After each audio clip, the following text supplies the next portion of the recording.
Hello, everyone. Welcome to The Big Idea from Cardiff University's School of Journalism, Media and Culture. We face a number of challenges in the academic world ahead of us, not least because of COVID-19, but also how many of us, many institutions are going to pivot online.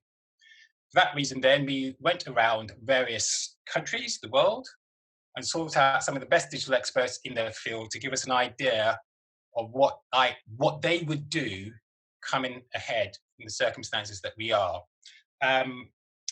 What we're going to do is deliver a couple of Pecha Kuchas from them. There are 4 quarters. Pecha Kucha is going to be around 5 to 7 minutes, followed by a discussion, and that's going to be 10 to 15 minutes. And if you have any question, Gavin, my colleague, is going to take those and put those to the into the presenters. I'm David. I am joined by Gavin and JT, my colleague, and really that's about it for the moment. But as I say, the nature of what we're doing here isn't really to solve sort of world problems. You can't do that in the 5 to 7 minute Pecha Kucha. But I hope what it will do is just ping a couple of ideas which can be developed later on. If you go to the Medium page, by which you probably got the invitation, there are a number of bios there, and that also has the sort of running order, which we're going to follow, hopefully to the time. But we are aware, because of technical things, etc., sometimes we'll be slightly running over. The 10 to 15 minute slot might not be enough, but we think that will do. But we've also said that when we end around 4:40, that if some of the speakers are still around and some of your good selves are still around, then please pose questions to them. But for the moment, thank you ever so much for giving your time this afternoon. And I hope there's something in this that you can take away and share, and that it will somehow enrich what you do in your life as well. I'm very much looking forward to hearing our guests. And I think on that note, I'm going to hand over to Paul Bradshaw, a senior journalist and a leading UK digital journalist and a professor. He's going to be talking about interactivity and how it can help us teaching online. Paul. Can you hear me now? You can indeed. Right, so I have been unmuted by the host. Hopefully I should be able to share my screen as well. See if I can, I have the power, I do. Right, okay, so I'm going to talk a bit about what I'm calling ergodic education, which is a very fancy name. It will make sense later on. Also, this picture of a town with many entrances will make sense later on.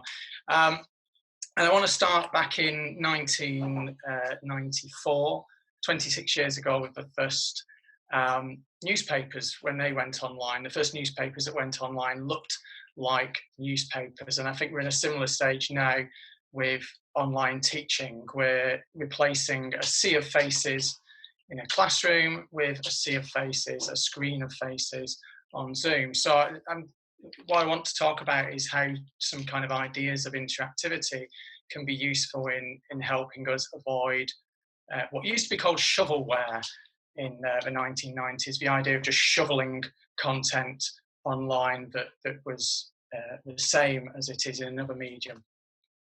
And writing about this for my book, the Online Journalism Handbook, the first edition of that, about 10 years ago, I drew this very simple diagram to try and illustrate how interactivity changes the dynamics of how we tell stories. And as teachers, we're telling stories a lot of the time. So we have not just interactivity between the storyteller and the reader, but also between users themselves. And it's very easy to forget about that interactivity between users when we're teaching. But actually in teaching, it's even more complicated, because we don't just have a three-way interactivity, we have a network of interactions, not just between us and the students and each other, but between students and chat groups or alerts that they might be receiving in class. The students might be accessing a website or a virtual learning environment like Moodle or Blackboard. So, and I don't think we've even really got to grips with this yet, and the way that our classrooms have changed and the way that students access other material within that. And part of this is because one of the dimensions of interactivity is about the control that the user has. Interactivity inevitably involves the user taking some form of control.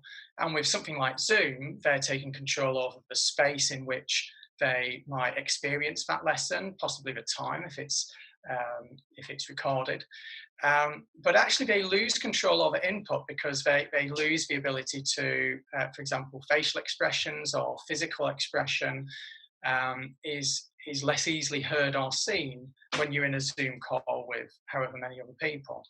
And so we can kind of think about input in different ways. Obviously, you can use the chat facility in something like Zoom. And Zoom is just one example. It's obviously the most common one. But there are lots of other ways that we can foster control over input from our students. And in fact, just to go back to this, the reason I chose this image of the town is what we're creating here is different ways into the same material. But output is where I'm really interested, the control over output that people have. And Lev Manovich wrote very clearly about this way back in 1999 when he writes about databases, and he makes this argument that if we were in the narrative era in the 20th century, the 21st century would be the database era. And this is particularly characterized by the idea that the content of the work, and he's talking about creative work here, and the interface becomes separate. And again, that's what we see in education. So at a very basic level, you know, if we have the content of our classes here, people can access that content through the class, through a tutorial, through a book, through a virtual learning environment, emails, bookmarks. These are all different ways, different interfaces, if you like, to the same content.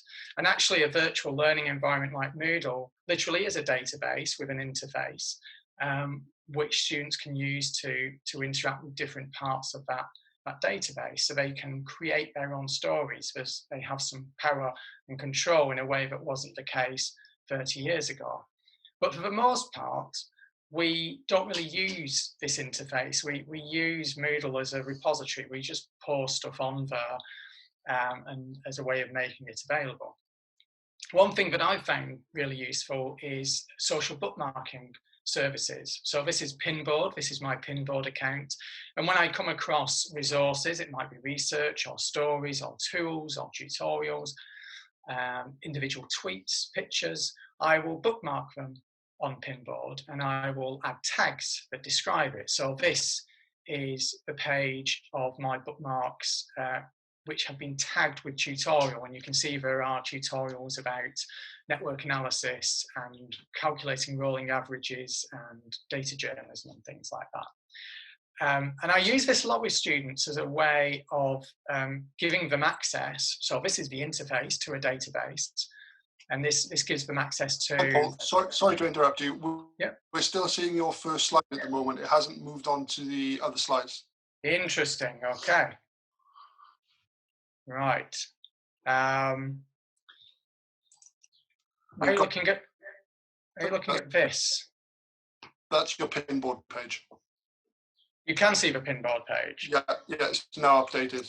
Whatever you just did worked. Right. What I'll do then is I'll come out to full screen mode. I think maybe it was the full screen mode it wasn't reading.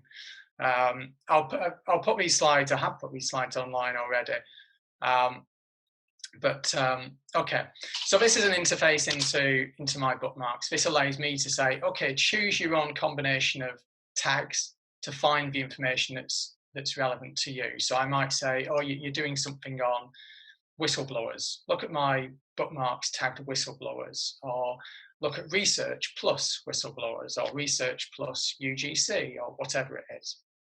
So it's a very quick way of accessing information, some of which is my knowledge, some of which is things I've accessed or not even read. So that's the output. This then presents a bit of a problem. So we've kind of we started to think about interactivity, but interactivity doesn't make a story. In fact, it actually challenges our ability to tell a story. And again, Manovich puts this nicely. He talks about a database is not sufficient to create a narrative. We as the author have to control the semantics and the logic of the connection between the elements.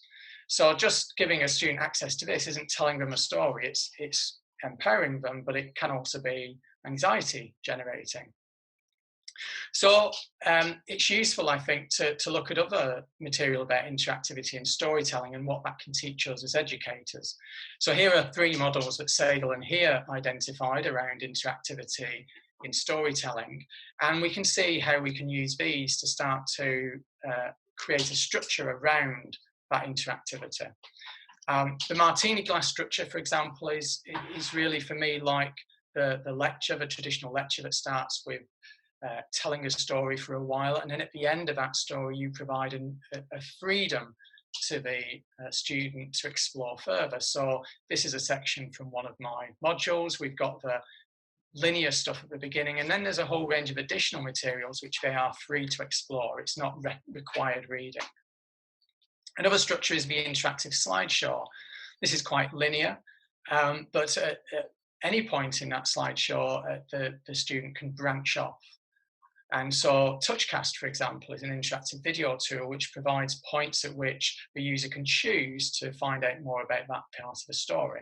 And in fact, this slide and this presentation has links in each slide. So here we've got a link to TouchCast itself. If you wanted to, you could branch off and explore that interactively. You can take control of that. And finally, the drill down story is the third model that they identify. This gives over control more than anything else. This is more user driven, and this is where we present a number of pieces of a number of resources, and the user can navigate however they want.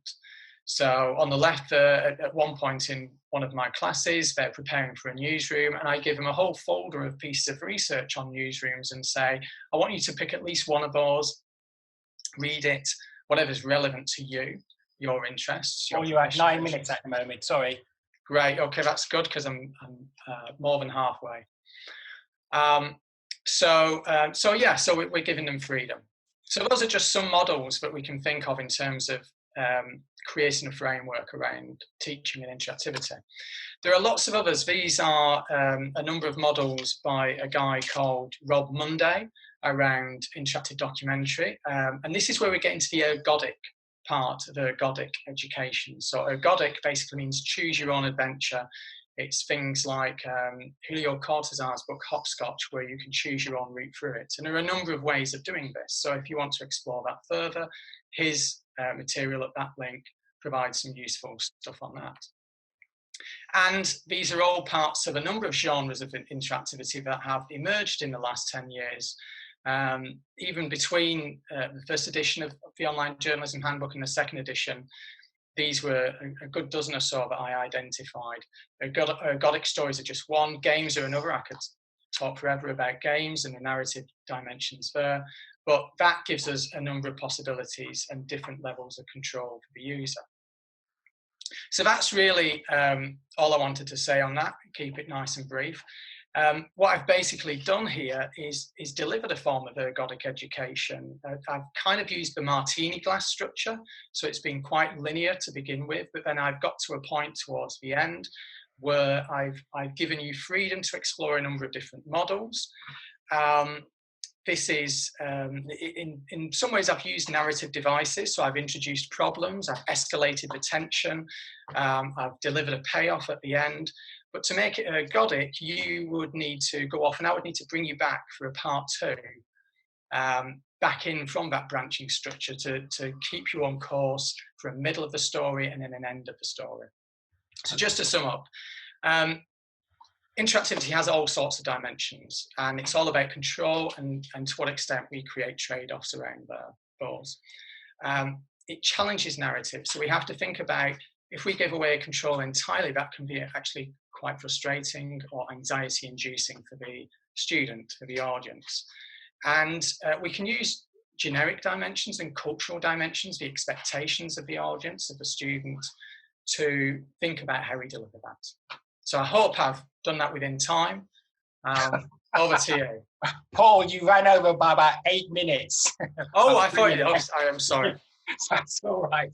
But no, thank you very much. No, that was exactly that. The reason I'm also going to allow you to do that is because you have to leave because you've got 3-line MIP at 2030. So on that basis then, whilst I'm likely to say the next speaker, if there's an overriding question that needs to come to you, we might answer that before you shoot off. Okay. Ordinarily, I would take us straight into the next one, but because you have to leave, overriding question. If people want to find out more about this, is there a link there they can go to because you do share your files? Yes, it'll be, if you go to SlideShare, is it .com or .net? I'll tell you exactly what it is. SlideShare.net/online journalist. Okay, if not, we'll put it onto the Medium site where registration was as well. Yeah, I've put it in the chat as well. There's a direct link to the actual slides there as well. So that's a new word, ergodic lectures. Ergodic, yes. Ergodic lectures. Ergodic. Paul Bradshaw, thank you very much indeed, and have a good holiday. I think you're going on something. I won't ask too much.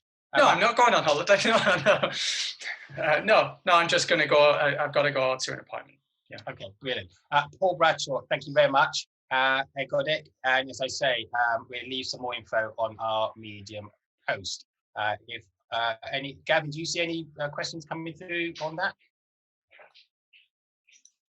Gavin? Gavin's frozen. No? Okay. Well, Paul, thank you. And I don't see anything coming through this end. So I'm going to thank you very much. We'll grab your material and do what we do with it. You consummate blogger, and I'm sure we'll sort of come back to that material again. Thank you very much, Paul. Right. Okay. Paul Professor Jonathan Wilson is a LinkedIn Top Voice Award winner 3 times and Professor of Brand Strategy and Culture. He's here to talk to us about visualization and how he uses that in his lectures and in his work. Jonathan, are you there? Okay. Yeah, I'm here. Can you hear me? I can indeed. Well, look, I know the challenge is to try and to get it between 5 and 7, but please, we'll leave the rest to you then. So please, take it away. Thanks, David. Okay, so I'm going to start by saying I've won a couple of awards for music, martial arts, and sport. And what I've learned from those things is that we spend hours in advance planning for what we do in seconds. Because basically, you only have seconds to make a mark and to hook people in. Think about now with this pandemic panic, right? Where people are using their smart minds, their smart mouths, and their smart thumbs, and their smartphones, and we're gripped with all of these different rolling news stories. So, what does that mean for professors like us going online in real time, edutainment? And we're used to delivering material where we make the seemingly simple last for hours and days and weeks and months. But the thing I know is that I'm going to have to work harder to win people over online than face to face, because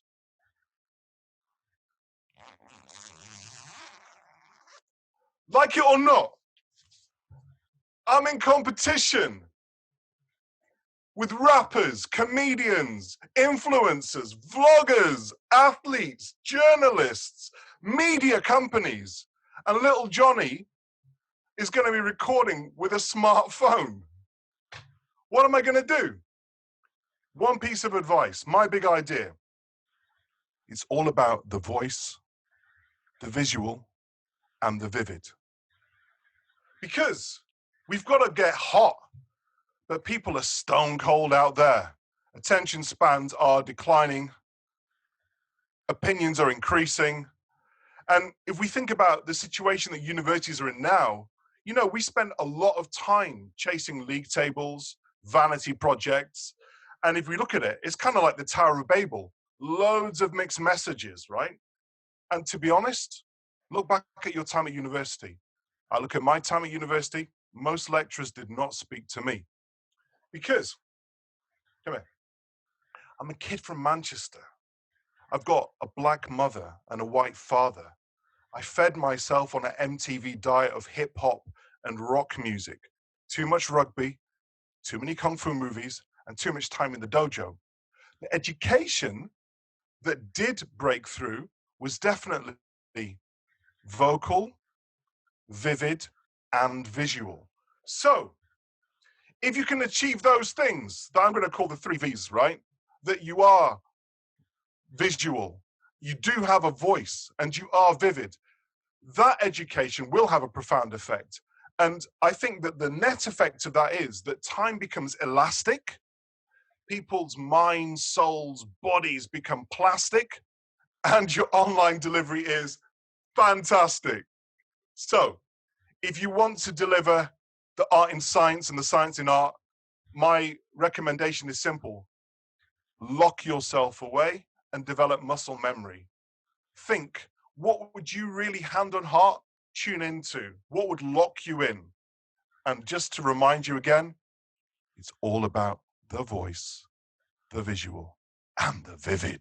Okay, I'm done. Questions? Thank you, Jonathan. Okay, so the 3 V's. All right, now look, there will be a Q&A after this, but if anyone's got a burning question to ask you right now, please go ahead in the chat. If not, you know, I'm inclined not to ask questions, but I might just ask one. The 3 V's, you tell us we should do it, but we might not know what you mean by that. That perhaps is something you might be able to come back to us on and tell us. Yeah, I think that, you know, people have to find their voice. So when I say voice, some people are blessed with really velvety voices. And the trick is, if you know, and I learned this from one of my school teachers, who was a music teacher, and he was also a radio DJ. And he made us spend hours perfecting our voices. If you've got a great voice, people will listen for much longer. You've got a nasal whine, I'm really sorry, but you know, I think that you should invest some time in working on it. And if you think about the visual element of what we deliver online, people are on TikTok, people are on Instagram ephemerals, like the attention span is short. And I wouldn't just say that that's for young people, but actually, look, we've all been in Zoom meetings now in our institutions. How many of you zone out, mute your video, go and do something else? How many of you are watching your children being homeschooled on Zoom? And it's just a nightmare. And so I think that actually I took inspiration from, you know, stand-up comedians, rappers, performers, journalists, the way that, you know, and I know that you do this, David, but punctuating your content with things that arrest, jar, disrupt, to bring back the attention, right? It's really important. And the real challenge is that I think educators are locked into a mindset, which is over the next 12 weeks, I'm going to show you X, Y, and Z. I'm sorry, if you don't hook them in the first few minutes, then they will passively consume. And pretty much you're going to have students that are just going to want to pass your course and move on. Okay, great. Look, we're going to come back to you because there's a 10-minute disco in a minute, 10 to 15 minutes. So do hang around, please don't go. Earth, Wind and Fire or like discussion? Earth, Wind and Fire discussion, both combined. Okay. We'll do both. Nice guitars, by the way, at the background there. Very similar to someone else I think we're seeing on screen, a guy called David Olusagu, but we'll come back to that. I know you have lots to say. Right, to our third panelist or speaker, who's coming to us from Russia. We have Oksana Silantiva, who's from Sila Media. I call her the multimedia goddess of Russia. And I hope she doesn't mind me saying this, but I've sometimes called her the lynda.com of Russia as well. She's incredible. She's going to be talking here about mapping, education, and intuitive instructions. Oksana, please. Good. Hello, everyone. And my short speech will be today about traveling. Actually, I see education as a journey, and we all have expertise. It's like a territory we know well, and there are some places, some subjects and topics we would like to explore and would love to know more about.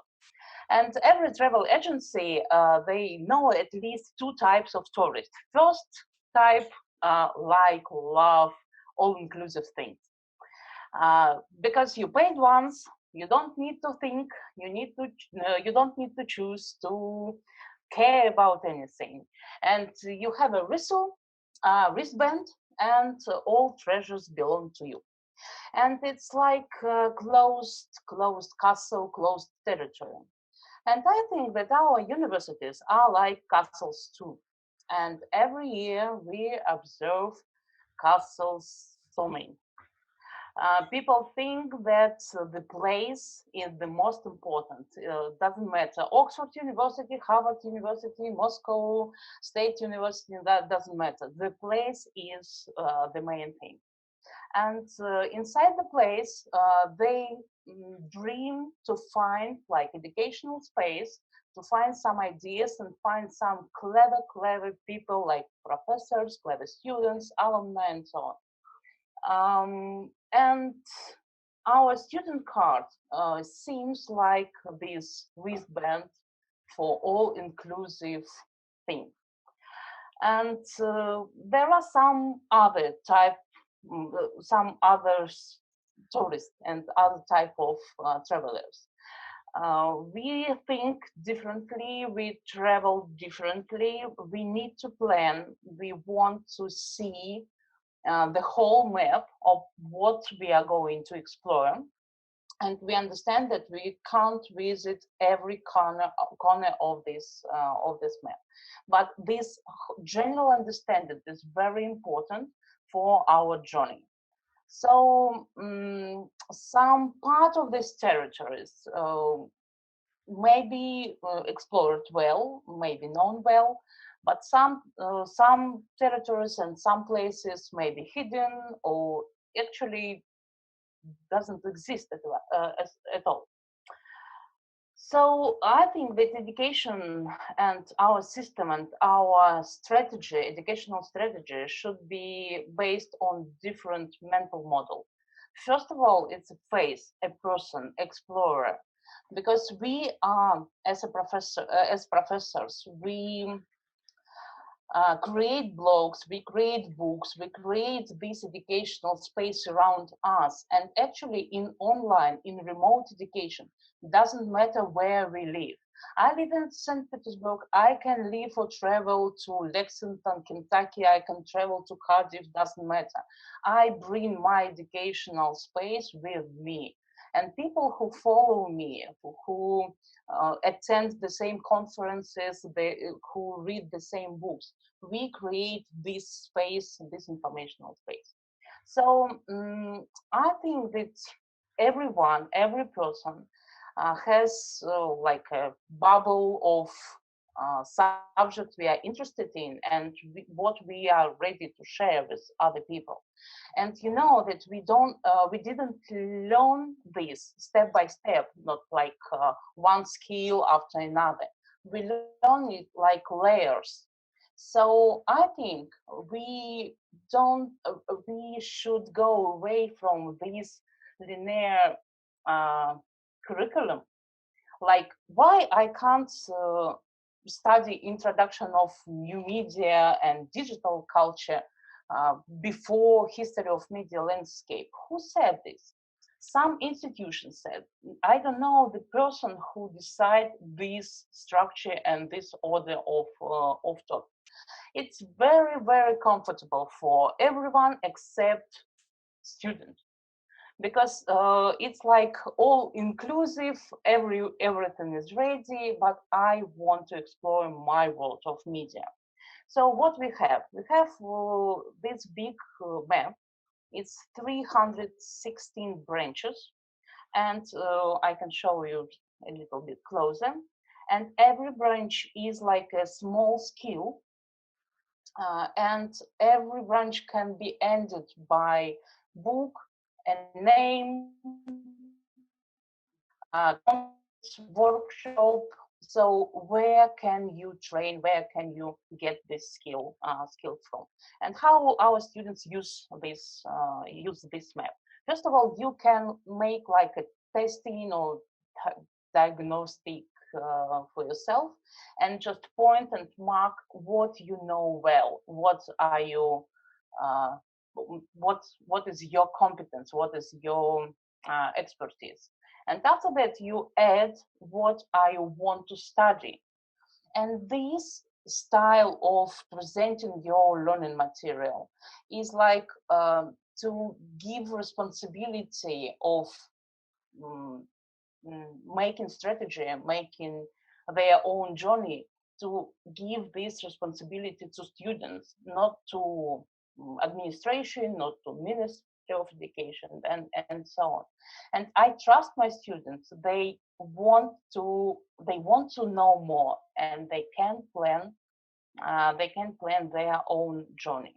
We have the same map for soft skills. We have like experimental project with teenagers now on soft skills, the same approach, the same way of thinking. And actually in the end of every skill, every this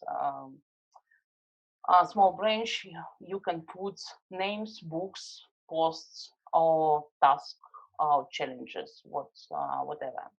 So my big idea is not to lead people, not to broadcast knowledge, but making map, trust people, and give them responsibility to make their own journey. So that's all. Thank you very much. Thank you very much, Oksana. So I'm going to hand over to my colleague Gavin in a moment, but just to round up, we had Paul Bradshaw talk about Ergodic and how databases related to information and how he used a pinboard to pull in data that would help him figure out what he wanted to deliver, a kind of roadmap in a different way, which Oksana has expressed. And then Jonathan gave us the 3 V's and the energy that you need, as he puts it, when you're going into a classroom now, which is online. Gavin. So if we have questions for either Jonathan or for Oksana, then please feel free to pop them into the box, and I will read them out for you like a trained radio DJ. But we don't have a question at the moment, so I wanted to pick up with Oksana to start off with. I read something really interesting about this idea of asymmetric learning last week when I looked at Proctorio, which is a piece of software that records students for exams to monitor their behavior. And the person said, we have to trust the students. The Proctorio, this monitoring of students, presumes that they want to cheat. It presumes that they want to find an easy way through. It doesn't give them the responsibility. And it echoes with your sentiments there. It's about trust, isn't it? It's about trusting the students and empowering them, making them feel like we have their backs. I think it depends on what you think as a result of education, because proctoring needs for institution, not for student. It's like university has to be sure that these people pass their exams, but students don't care about exams, you know. Sometimes they want to know, sometimes they don't want to know, because we think about educational system as a system of institutions. That's why we always think about how institution will survive.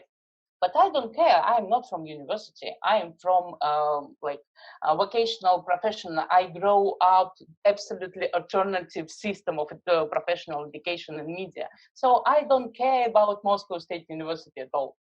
I think about people, I think about their needs and their behavior. And I would love to build absolutely different from middle age system of education like we face now. And so possibly part of the problem is that universities like to systematize things. They like to have a system and organize, and it's necessary. But what you want, and this plays into what Jonathan is saying, is personality. It's finding something that you connect with, and a person that you connect with. So actually, maybe this disruption of the system could be a positive thing. Maybe. Jonathan, please come in as well. Pardon? No, I was just saying this is a discussion across Jonathan and your good self. So Jonathan, please chip in as well. Go on, Oksana, go ahead. Actually, I think that social network show us different way how to structure information, because before we had website, and websites were built around the idea, the topic, or sometimes around institution, but social network based on person. So I think education should step forward to this type of creating websites, creating databases, not like based on faculties, labs, or buildings. I think we need to create some different kind of search engine for educational models. It's quite big idea, sorry. I need to change internet. That's great, thank you. And Jonathan, I mean, your shirt was the thing that caught my eye. Your energy has caught everybody else's eye. It's individuality and personality that is making that work for you, and that must be key in these situations. The problems we're going to have is connecting with students in the virtual world. And is it going to be personality that connects? I think the short answer is it's not. And I think universities are going to find it increasingly difficult because universities have been based around hundreds of years of structure. And if we look at industries that have been disrupted, like, for example, the music industry, a couple of decades ago now, where people didn't have to purchase albums and artists had to find different ways to make money through live tours. Like, I remember, I saw Nirvana play in like 91 and it cost me £6. I just didn't take the bus for 5 days. I walked home and I had enough money to go and see Nirvana. But now concerts are really expensive and albums are really cheap, right? And so the music industry has had to respond. Universities are now at a crossroads where, because of the pandemic, it's accelerated that. But if you think about it, there are many places that are thinking, oh my goodness, how are we going to hold on to these tuition fees and deliver an online experience? And invariably, that means shepherding people towards YouTube links. It means things like LinkedIn Learning and other platforms, Masterclass, those are going to be bolstering a university's proposition. However, in the long term, they're going to squeeze you out because these are media companies. They've invested time in recording studios, the best equipment, editing. The top universities, the Ivy Leagues, have been experimenting for a decade with MOOCs and various things like iTunes U. With Apple, that was like a decade ago.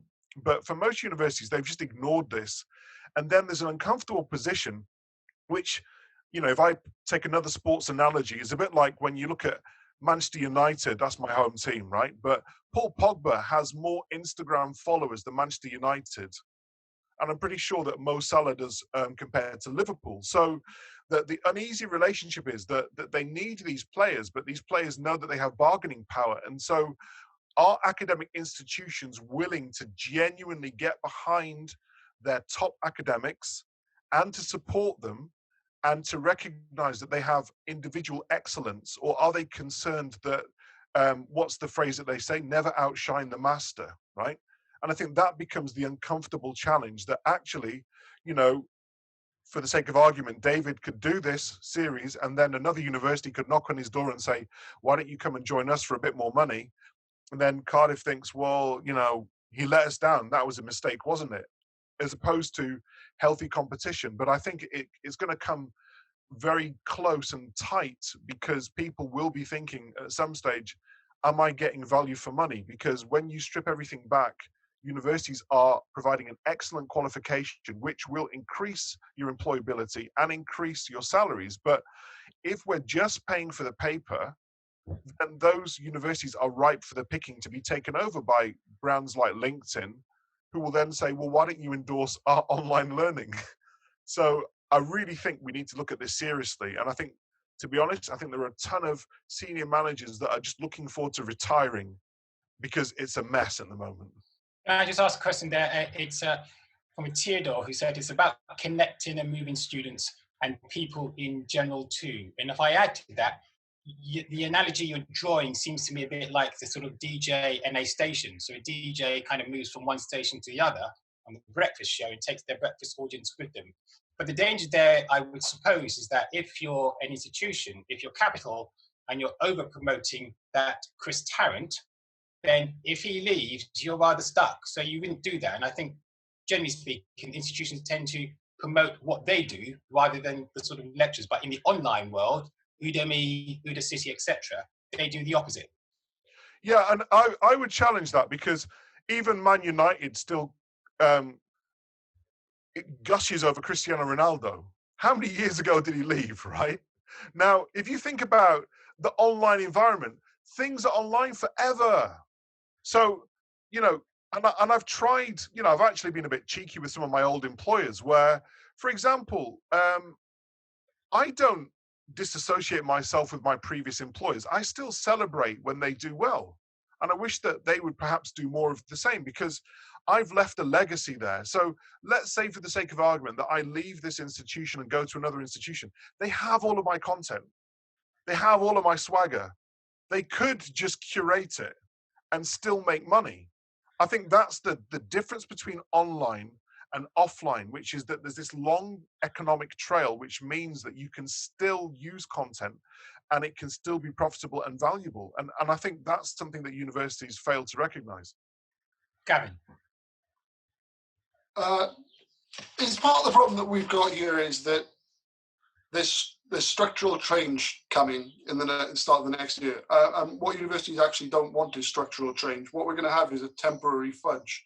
And there are other people out there who can do what we do better than we do. Temporary fudge sounds like a progressive rock band. I can't believe you sold the banner for £7, man. Yeah, I think there is a bit of a temporary fudge, but also if I was to stop, you know, having a go at universities, this is an incredibly hard challenge. Right, you're asking people to be, you know, stellar academics, which basically means an antisocial pursuit of isolation and doing your homework and then performing. And from experience, I know that in any genre, in music or whatever, there are very few people that have that wide skill set. There are only one or two.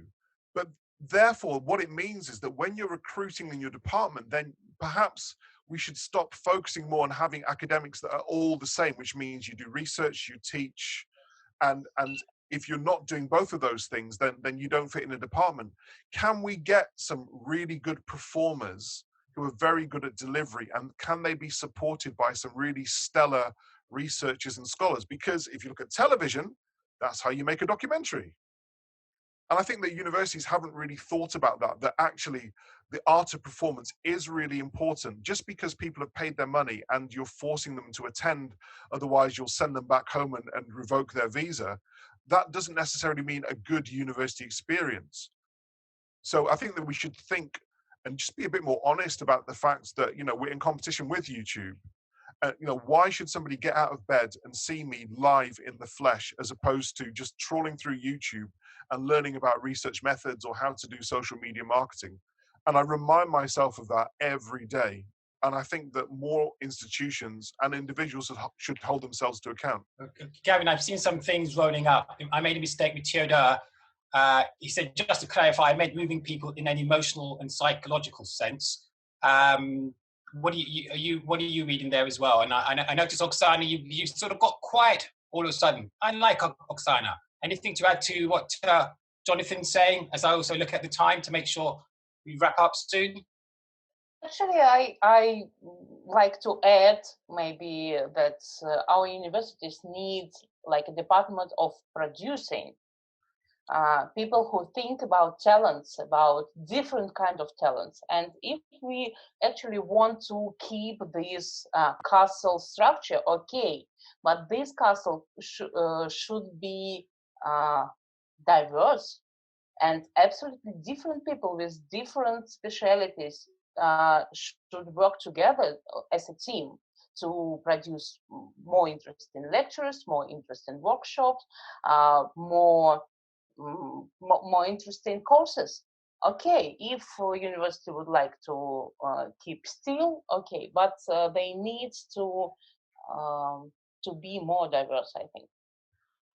Okay, so Gavin and I just having a little private chat behind the scene, and I've garbled my words. What I was saying, Gavin, is literally some of the comments that have been left by Betsy, James, and I'll read out Betsy's. I'll leave some of the others to you. There needs to be a live component to combine with professors' knowledge, tools, and interactive experience. What do you see Exactly what multimedia producers do. I mean, I'd add a couple of things. One of them is we haven't worked out yet how we're going to manage large numbers of people. So, for example, I think there are one or two of my students that have zoomed into this, and when you've got 150 people, not everybody wants to talk.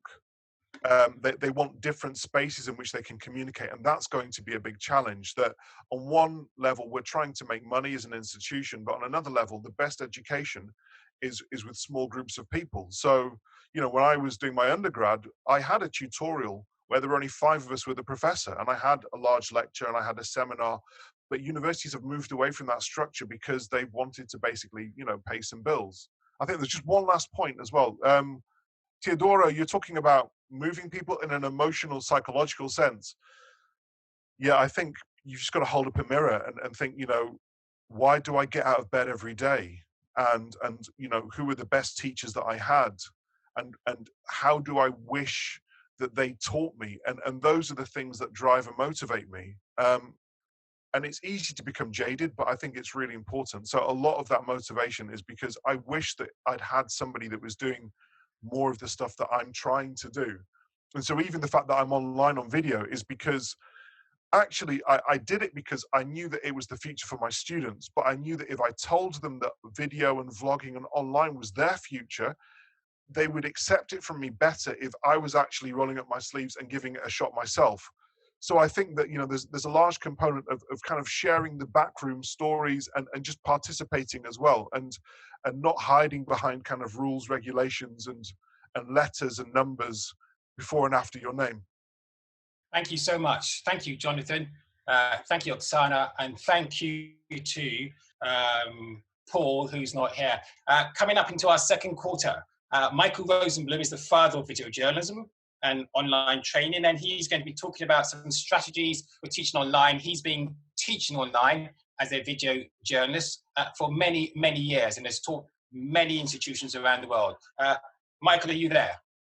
For those of you who don't know me, my name is Michael Rosenblum. Among other things, I actually taught David to be a video journalist a long time. You did. 25 years. Anyway, so I began my career, I was a producer at CBS. I had a pretty good network job, and I quit in 1988 and bought my own little home video camera and started traveling the world and make pieces for myself, which actually I was able to sell to networks for anywhere from $25,000 to $50,000 per piece because it was a lot cheaper than sending crews. And then a billionaire named Jan Stenbeck in Scandinavia heard what I did, and he understood the economics of what I'd done because I'd gotten rid of the cameraman, the sound man, the producer, and the editor. And he flew me to Stockholm and asked me this seminal question, and he said, "Can you teach other people to do this?" And I said, "Any idiot can learn how to do this." And so we launched, he set up a company with me, and we built television stations across Scandinavia, TV3 Sweden, TV3 Norway, TV Denmark, all based on the video journalist or MMJ model, which was obviously much cost effective. In order to make those work, I had to teach people how to do it. And so I started running a series of boot camps, as David went through the boot camp as well. Everybody who went through the TV stations went through the boot camp. Paul Sagan, who had just been hired by Time Warner, was setting up a new 24-hour news channel in New York called New York One. And he flew me to New York and he said, "Can you do this here?" And so I said the same thing. So we built New York One in 1990, which was the first 24-hour, all MMJ or all VJs. And again, we had to run boot camps to make the thing work because you had to teach everybody how to do it. From there, we went to London, did Channel One, where I met David. That one didn't work out financially, but again, we ran boot camps and David went through the boot camp there. The boot camps were the way we taught everybody how to do this. The New York Times bought my company, ran boot camps with them. I met Al Gore. We built the first all user-generated thing called Current TV, which we then sold to Al Jazeera 7 years later for $500 million. But it was always boot camps. The boot camps made the thing work. Boot camps in New York, boot camps in England, boot camps in Japan, boot camps everywhere. I did a deal with the Travel Channel when people started to get their own iPhones and their own equipment. And we set up our Travel Channel Academy. We charge people $2,000 per person to go through the boot camps. We ran them for 7 years. More boot camps. We ran those all over the country. Boot camps, boot camps, boot camps, boot camps. This became the basis of my business. 50,000 people have gone through my training boot camps at $2,000 per person over the last 30 years. So it turned out to be a nice business. It was like I'd set up my own university in a funny way. I was ready to retire in all honesty because I have this nice house in England. And then I got a call from Spectrum. Spectrum is the largest cable channel in the United States. they bought Time Warner, and they wanted to build a 24-hour channel in Los Angeles. So we went out to LA and we ran the boot camps in LA. It was very successful. We married movie making techniques, in other words, character and arc of story, to journalism, and created a new kind of television news, really making movies and stuff. It worked so well. Spectrum LA went from 0 to the #2 rated channel in Los Angeles in just 18 months. They just got nominated for 12 Emmys in their first year out. So Spectrum was so happy with this. We did a contract with them to build 12 more stations across the country and build a national network. And of course, they were all based on boot camps. That's how I've run my entire business for 30 years, in-person boot camp training. Then the coronavirus hit, and suddenly no boot camps, no contract, no boot camps, no training. And my business was dead in the water, not only with them, but with everybody else. So I thought, maybe we've had enough and we'll just go to the farm in England and call it a day. But we decided we would take a crack at flipping this to Zoom. It was actually explained to me by a guy I worked for who had set up Princeton Review, and he said, do Zoom. Zoom is the way. I never heard of Zoom. So I bought the apartment next door and I turned it into a little Zoom studio. And we started to Zoom the boot camps for Spectrum. We've now put about 500 people through the Spectrum Zoom sessions. We run them from 8 a.m. to 8 p.m., pretty much 5 days a week. And as you can see, because of the ability to share and stuff like that, it's very, very powerful. I will never go back to doing in-person boot camps or training again. Whatever I do in the future, I will do in Zoom. In my opinion, Zoom is a much better system. It's far more intimate. You get a much better personal relationship. As my wife who works with me says, everyone is in the front row. We can meet with people separately. It's a different kind of a thing. I taught for 8 years at Columbia University. I taught for 8 years at NYU. I'm teaching now at the summer program at Oxford. To me, the old institution of meeting people in person, it's so complicated, it's so expensive. You had to get somewhere, you had to book hotel rooms, you had to get this, you had to get that. And most people in the back room, they snorted out. They didn't really pay attention. Some were in. David was a very good student. We had less than good students. So it was what it is. It was in-person training. To me, it's dead. It's finished. This is a fantastic business. I said I put 50,000 people through the boot camps at $2,000 each, but it required flying all over the world. Now we charge $1,600 per person for the Zoom session. And obviously, we can take more people. I do it from home. I think my 5 minutes is up. How was that? You are fantastic. You haven't changed. Still good stuff. Excellent. I know. Thank you. You do not go, though, because we will come back for Q&A, please. Yes, okay, we can. I'm hanging out. Okay. Because we also want to make sure, because we know CC's got to go, we want to make sure we get to that bridge before he goes. But any burning questions from the audience right now? If not, I'm going to go to Alicia. And she'll probably take us 17 minutes up to about 15 minutes past, and then we'll get a good look at CC. Question here. I love that both David and Michael. Oh, this is Tiffany Schley. Lovely. We will come to her. I love that both know, David and Michael both know each other through my father's book, Art and Feast. We're going to come to Tiffany. Awesome. Founder of Webby Awards, writer of science books, personified in the rest. Michael, please stay around.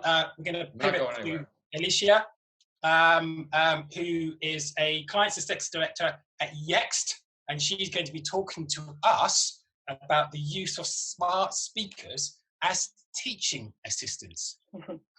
Yeah. Well, thanks, David. My name is Alicia. You did a great introduction. David taught me back in 2006, and that was the last time that I personally have ever set foot in a university. And since that time period, I've worked predominantly in advertising, social media, and SaaS platforms. So I have previously worked at companies like LinkedIn and News Corp in Australia, and now I'm at a Search Experience Cloud platform. So very excited to present to you my big idea. It's probably a little bit different to the other presentations, but hopefully it will go okay. So I can still remember the expensive encyclopedia books sitting on the shelves of a bedroom turned into a study in the house I grew up in. When you needed to find the facts about something, this is where you had to look it up. And in those days, you would look up singular words like you did in the dictionary. There was no Google, and these were all the facts and answers that you had at your fingertips. But now, we can search for anything we want on Google, Siri, Alexa, and we can access it wherever we are. And the best thing is, search engines like Google and Alexa have retrained us not to look up keywords or singular words like a dictionary, but to interact with them with natural language questions. With so much information out there, students who are forced to learn virtually have to try and find facts between all of the fake and inaccurate information that is out there. Wouldn't it be great if you could control the facts and answers to the questions they are asking? Imagine a world where after you have given a lesson, you are able to upload the facts on your class for students to access via smart speaker. All of the notes and core details of your class could be accessible anywhere, anytime, and in different languages. Rather than trying to answer questions students are asking on an 80-person call or trying to get through hundreds of emails or questions, as a teacher, you can upload the key points for students to refer back to on a smart speaker. And there are so many more benefits. Students can continue to access the notes and facts, and you can design tests and quizzes to help students learn the information. The information can always be updated. There's no need to wait for printing books or worksheets, and changes can be made along the way as you get a better understanding of your students' questions and specific needs. You can also set reminders and help students with their schedule or when an assignment is due. You can easily push out notifications for your students en masse. Smart speakers are the teaching assistants you dream of. They will feed the facts you want your students to learn and take a whole bunch of administration work away from teachers. Smart devices are already in our everyday lives, and there is no reason why universities can't leverage them to help students learn in an interactive format virtually. Students are already using them to control the temperature of their home, monitor the calories they burn from running, so why not help them learn too? When your students have questions around the world and in different time zones, all they have to do is ask their smart speaker and instantly they get an answer. Fabulous. Bang on. Gavin, we don't have jobs anymore. We're going to be taken over by smart speakers. What's happening? I've been waiting to be retired by a robot for some time. People keep telling me the robots are coming to take our jobs. So I'm tired. Please bring on the robots. Michael's still with us. Alicia's just hanging in there because we're looking to see any burning questions. Gab, do you mind if I just read one or two off before I go to CC? Because I see we're in time.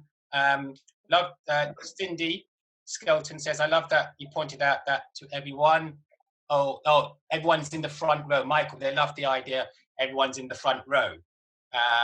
Michael also says it's so much more intimate in a strange and unexpected way. Gavin, are you picking up any threads there that you could enlighten us with? No, it's just me mouthing off largely in the comments box. Might be a good idea for us to talk to CC if there's a deadline at 3:30, because then we'll get a little bit more time in the chat, perhaps. Good man. CC Chapman is a storyteller and educator at Wheaton Business and Management faculty. We're doing our best to take you all around the globe. We're both in the, we had Michael in the US, Alicia's in the UK. I think they're going back to the US again. CC, it's all yours. Hey, thanks. Good morning, afternoon, everybody. First off, Professor Jonathan, man, kudos. Was not familiar with you and was like, dang, finally somebody else who gets energetic on screen besides me. So I come from a background of digital marketing and social media. I ran campaigns for 20 years, met David at South by Southwest 10 years ago, which was crazy. We were both speaking there. And so I spent my life online. It's where I live, breathe, and have done my whole career.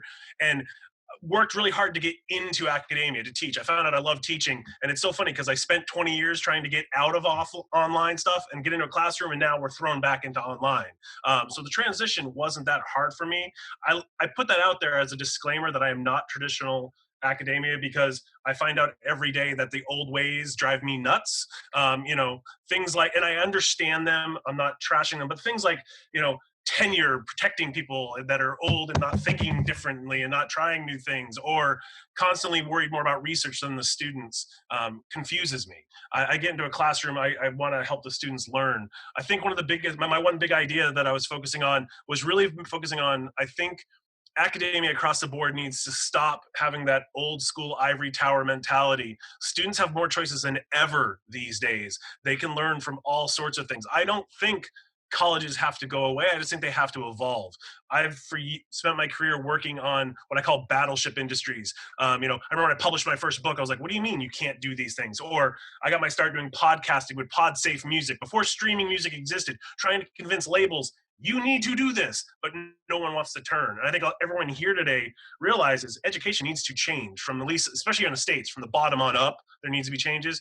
But the one thing I really want to focus on is bringing more real world into the classrooms. I start every class I teach, fundamentals of business, marketing, those sort of things.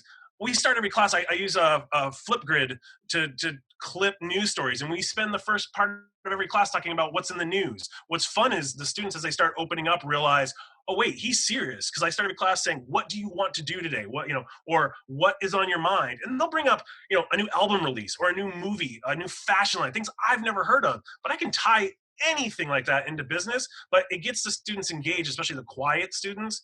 And in an online world, it's going to be even more crucial because the students want to share those sort of things. And I can throw over to a screen share and they can bring up, some video I've never seen. And I love that because it gets the students engaged. It gets the real world into the classroom. I know the other thing we focus on at Wheaton is we're trying to do a lot of open educational resource textbooks. It's Creative Commons for textbooks. And it's been really fascinating because it saves students money. I think a lot of us would agree students spending $60, $70, $100, $120 on a textbook is ridiculous. What didn't make sense for us when we were students, it certainly doesn't make sense for these students nowadays. So we try going this route. I've used an OER textbook for the last 3 semesters. It's a new field, don't get me wrong. They're not getting updated that often, but they're getting more updated than most textbooks are with real information. So I just think the more we can bring the reality beyond the ivory tower into the classrooms, into our universities, the more the students are going to get out of it. Students are facing a lot of challenge. I have 2 college-age kids right now. Both of them questioned whether or not college was right and worth the money for them. And I get that. It's a lot of money. And, and I balance that out. There is a lot of positivities to being in a campus environment, learning. I am all for that. But at the same time, we got to make sure that our students are getting the information they need and the skills they need to work in the real world. So I think the more real world we can bring in the classroom, the more interactivity, the more passion, the more voices. As Jonathan was talking about, I didn't have I literally, I didn't have a shirt near that cool to change into. I thought, I was like, could I, this guy is amazing. So that's my 5 quick minutes. Let's get more real world into our classrooms, whether it's online or otherwise, so that our students, realize when they leave, they're not just, forget memorization. Let's actually have these kids learn stuff. There's my 5. Thank you, CC. Gary, what are you picking up there? There's a good question actually come from Karen Hughes, and it might be a good one for Michael to address. Karen's asking if we can address skill building classes and not just content learning. And that's one of the challenges when we look at particularly digital technology using cameras and screens. We're used to doing things over the shoulder, person to person next to each other. So Michael, how do you find that works in your boot camps in particular? You'll need to unmute your microphone, by the way. Everything we do is skill building here. We're not really interested in theory because at the end of the day, the people who come out of these things have to be able to make news stories or movies or whatever. So obviously everyone has an iPhone, and the interact. What I like about the online is the innate interactive essence of it. So they get assigned, they go out and shoot something, then they put it up on the screen and they share the video that they've done, and we call these public praise, public humiliation sessions. And we run through each student's work in front of all the others. It's what I would do in a classroom, except in those days I had a projector and a screen, and it was very messy. And here the thing happens all by itself. The other thing that makes it very interesting about the online thing is when they're out shooting in the field, which is part of the package of what they do during the week-long boot camp, is we can actually FaceTime with them while they're in the field shooting, and they can, we can actually see what they're doing as they're actually in the process of doing it. The other thing we have them do, because they all work on phones, is they do rough cuts on iMovie, and then they send back the rough cut from the field so we can intervene very early. I find I've been teaching this thing for 30 years, both at universities and in these boot camps, and I find this process of kind of being with them all. You'd say you can be with them in the room, but you're not really with them in the room. You're with one person, and 28 other people are hanging out waiting for you to get there, and on their phones and screwing around and not really paying attention. In this case, we are really with them in the field while they're shooting, with them while they're editing, we're with them while they track. The screening process is a shared experience, because everyone knows their work is also going to be put up in front of everybody else, so that the desire not to be publicly embarrassed forces the curve to go much faster. It's a vastly better way to teach people skill sets. Fabulous. It's much more. It requires a lot more of your time, though, I guess, because Yeah, people man. whatever. And Yeah, it does require my time, but I only have to go next door now. In the old days, I had to fly all over the world, go to hotels, go to meals. It was terrible. Here, we get up in the morning, we have breakfast, we walk to the apartment next door, we turn on the iMac, and we're there, from 8 in the morning till 8 at night. But, screw it. We're putting in about $40,000 a week in raw income, so I can tolerate it. Can I ask a question? This is sorry, go on, David. So I was going to ask a question of Cece just before we lose him. Cece, the argument would be that lecturers would say, or university would say, we already use real world stuff. So what's Cece saying that's revolutionary or such a big idea? Your answer to that? Well, death to lectures is my first thing I would say. I teach at a small liberal arts school. So, the biggest class I've ever taught is like 35 students. And I think our biggest class on campus is 60. So we don't have these massive lectures. I think those, and I've watched it and I've talked to students, those faculty, especially in this sort of environment, who are used to getting up in front of a whiteboard or a chalkboard. We still have chalkboards in some of our classrooms. And lecture on for an hour and a half, 90 minutes writing on the board and never even talk to the students, are not going to survive in this sort of world. Even if it's not a hybrid world, we're dealing right now where we're prepping for what does this fall look like, and it's going to be a hybrid environment, most likely. Those faculty are going to have a lot of trouble because you can't just sit down. Like, I'm already thinking about set up to stand up for my classes this fall because this drives me nuts a little bit. To have that sort of interaction. I just think faculty have got to, that the ones that have been so set in writing on a board, back to the class, taking notes, memorize for the exam, that's not how students best learn these days, I don't think. I'm not an educational scholar, but I would bet that's not how they learn these days. Cece, I taught at NYU for about 8 years till they threw me out. And I had 360 students in my lecture.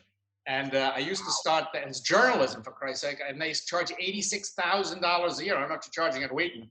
So I used to start my classes by telling the students on the first day, go to the bursar's office, get your money back, and come and see me, and I'll teach you how to do this in a week. And frankly, that's all it really took. So the thing is a massive ripoff. To me, they should burn down every university. It's old. The technology makes it completely unnecessary. And what they charge, I realize it pays your salary. It's pornographic. But Cece, you seem like you're an engaging person. Trust me, set up your own school. You'll make much more money. You'll have a better time. Oh, I've thought about it. I've thought about it more than once. That's what I was doing. Yeah. Just do it. Just do it. Some of us still want to keep our jobs, by the way, Michael. So we defend our university. But we'll make it to the end. Cardiff's not closing down yet. But in the long run, I think they're dead meat. I just don't see them living anymore. And they shouldn't. It's old world. It's finished. But is it all, sorry, Gavin, Alicia, is it all going to go tech then? If we have teaching assistants, what's going to happen to Gavin and, what's going to happen to Cece and Michael?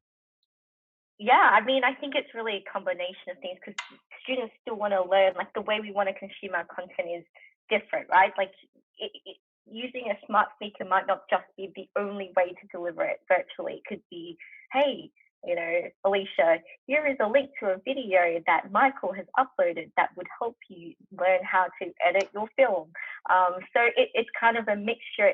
It's sort of what Google terms as and Alexa and Amazon are doing. It's called building out a knowledge graph. So it's building out all different forms of content that your students can access, and that Alexa's like their personal assistant to help them find that content on demand.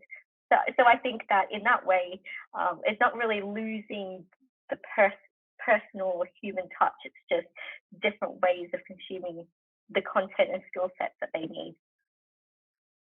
And I know there was a question around developers being the last people with jobs, but certainly in the tech world, we don't see it that way because there is an element of the knowledge that still needs to be uploaded. And, in a sales and client-facing role, I'm not really sure a robot can deliver a business value case back to people.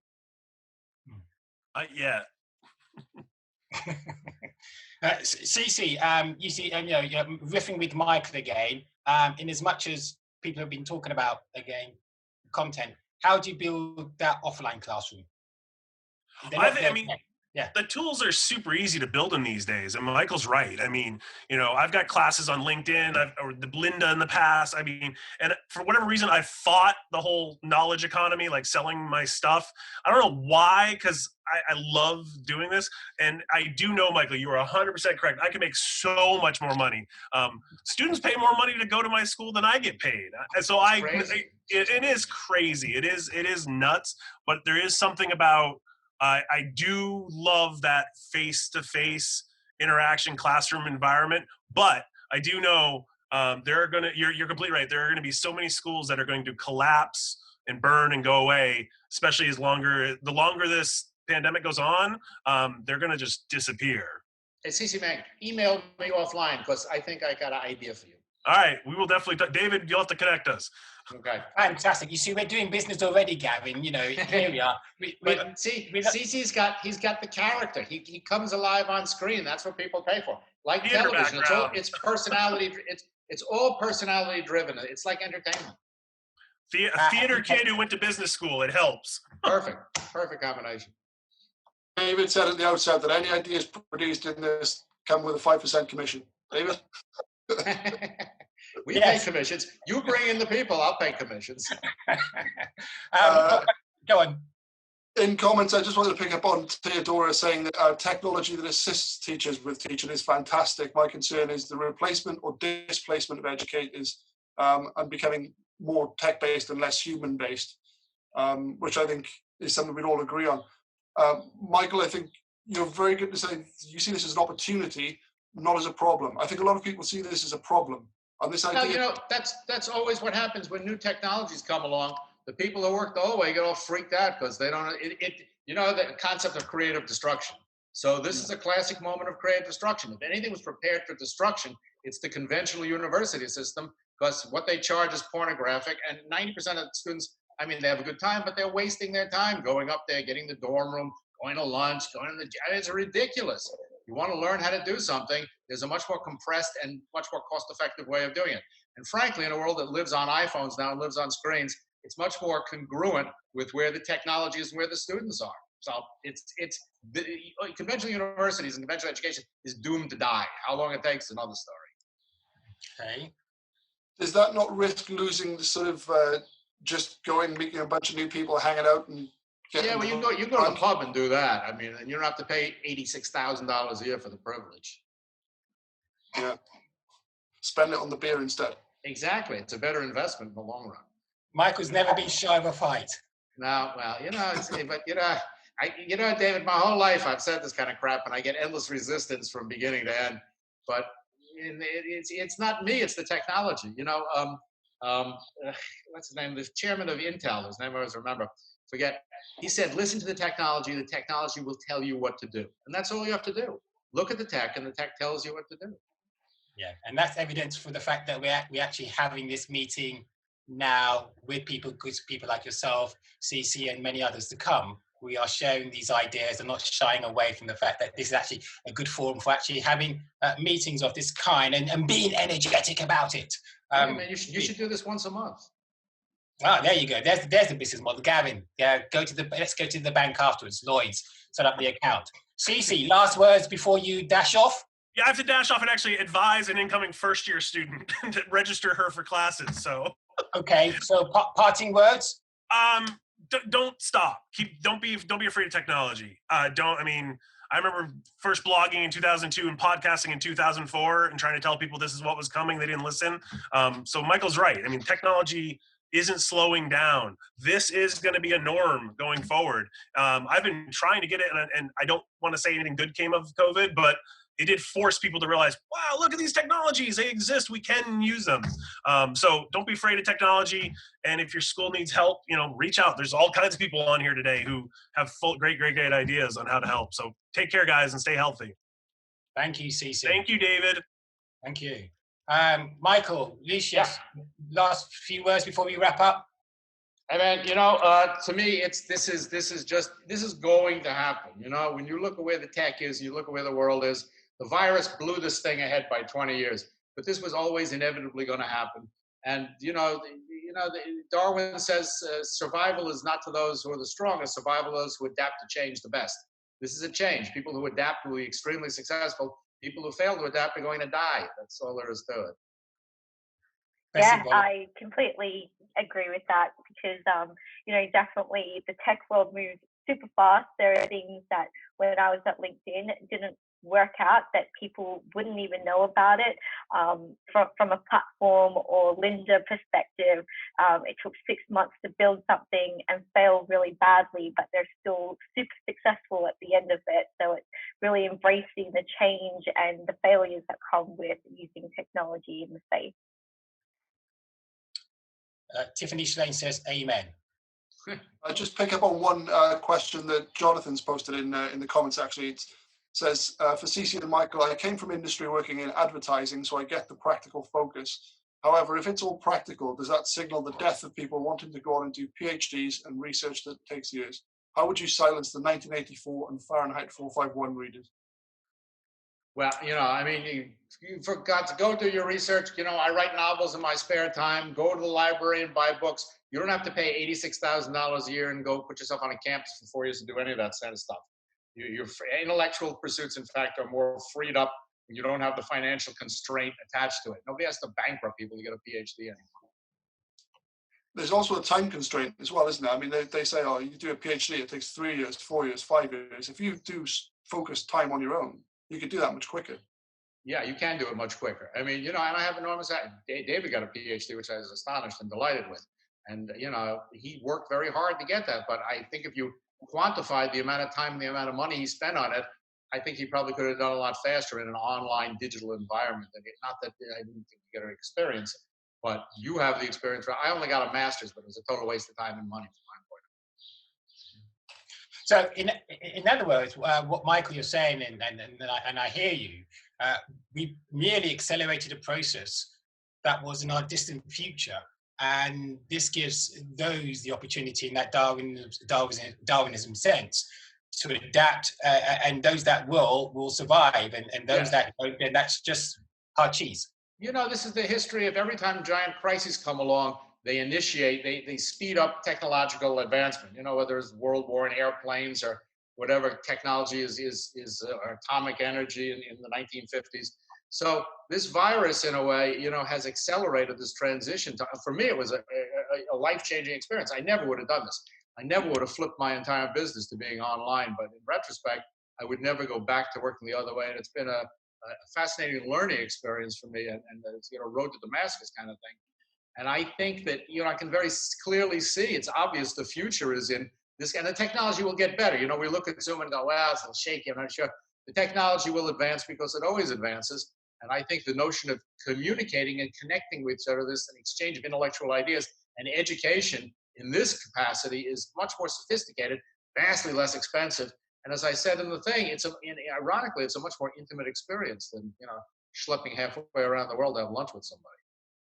Okay, thank you, Michael. Gavin? I just wanted to ask Alicia. I think it's a really fascinating idea. When Paul Bradshaw earlier told about ergodic, teaching and and Oksana too, letting students explore what they wanted. So the smart speaker plays into that really, really well. They have a private tutor that they can ask pretty much anything that they like.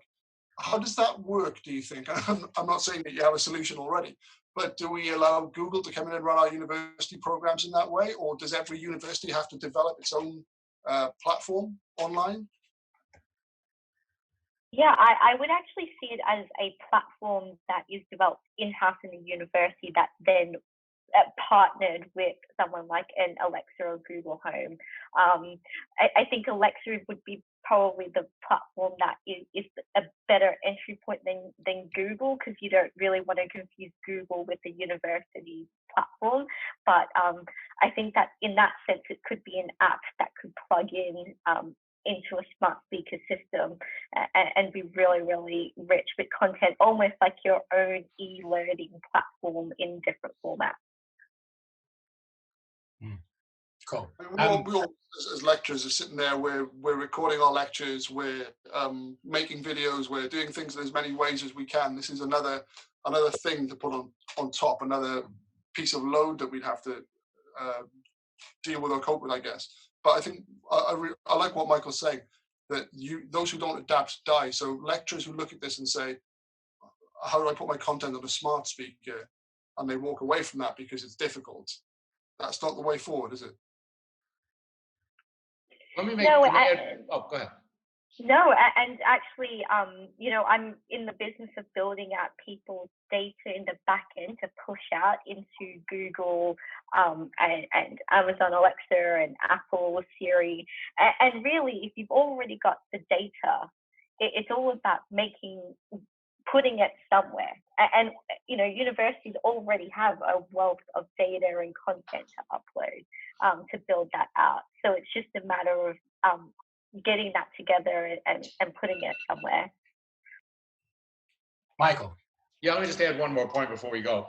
What people go to universities, what they pay for is the educational experience, and that comes from the lecturers and their vast experience. But what the universities charge for is all the other stuff, the building, the maintenance, the grounds, the administration, all that kind of stuff. And in point of fact, the lecturers, who are the lifeblood of this thing, get screwed in terms of what they get paid compared to what the university takes in. Maybe it's 5%, maybe it's 3%.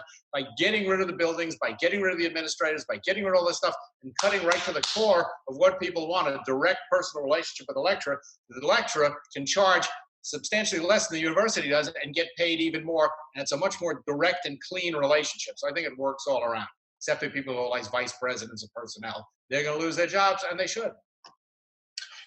On that note, Michael, thank you. Alicia, thank you very much. CC. Yeah, no, I love Mike. We all love Michael. Alicia, thank you very much. CC in absentia. Thank you, mate, and we'll hook up again. So that here ends the second quarter. We've had a couple of touchdowns, quite frankly, so thank you for that. We're going to move to the third, and we seem to be a minute behind, which is all very good. Going to come first with Jose, who is a media archivist at IBM, and he does a number of things, including AI, building media archive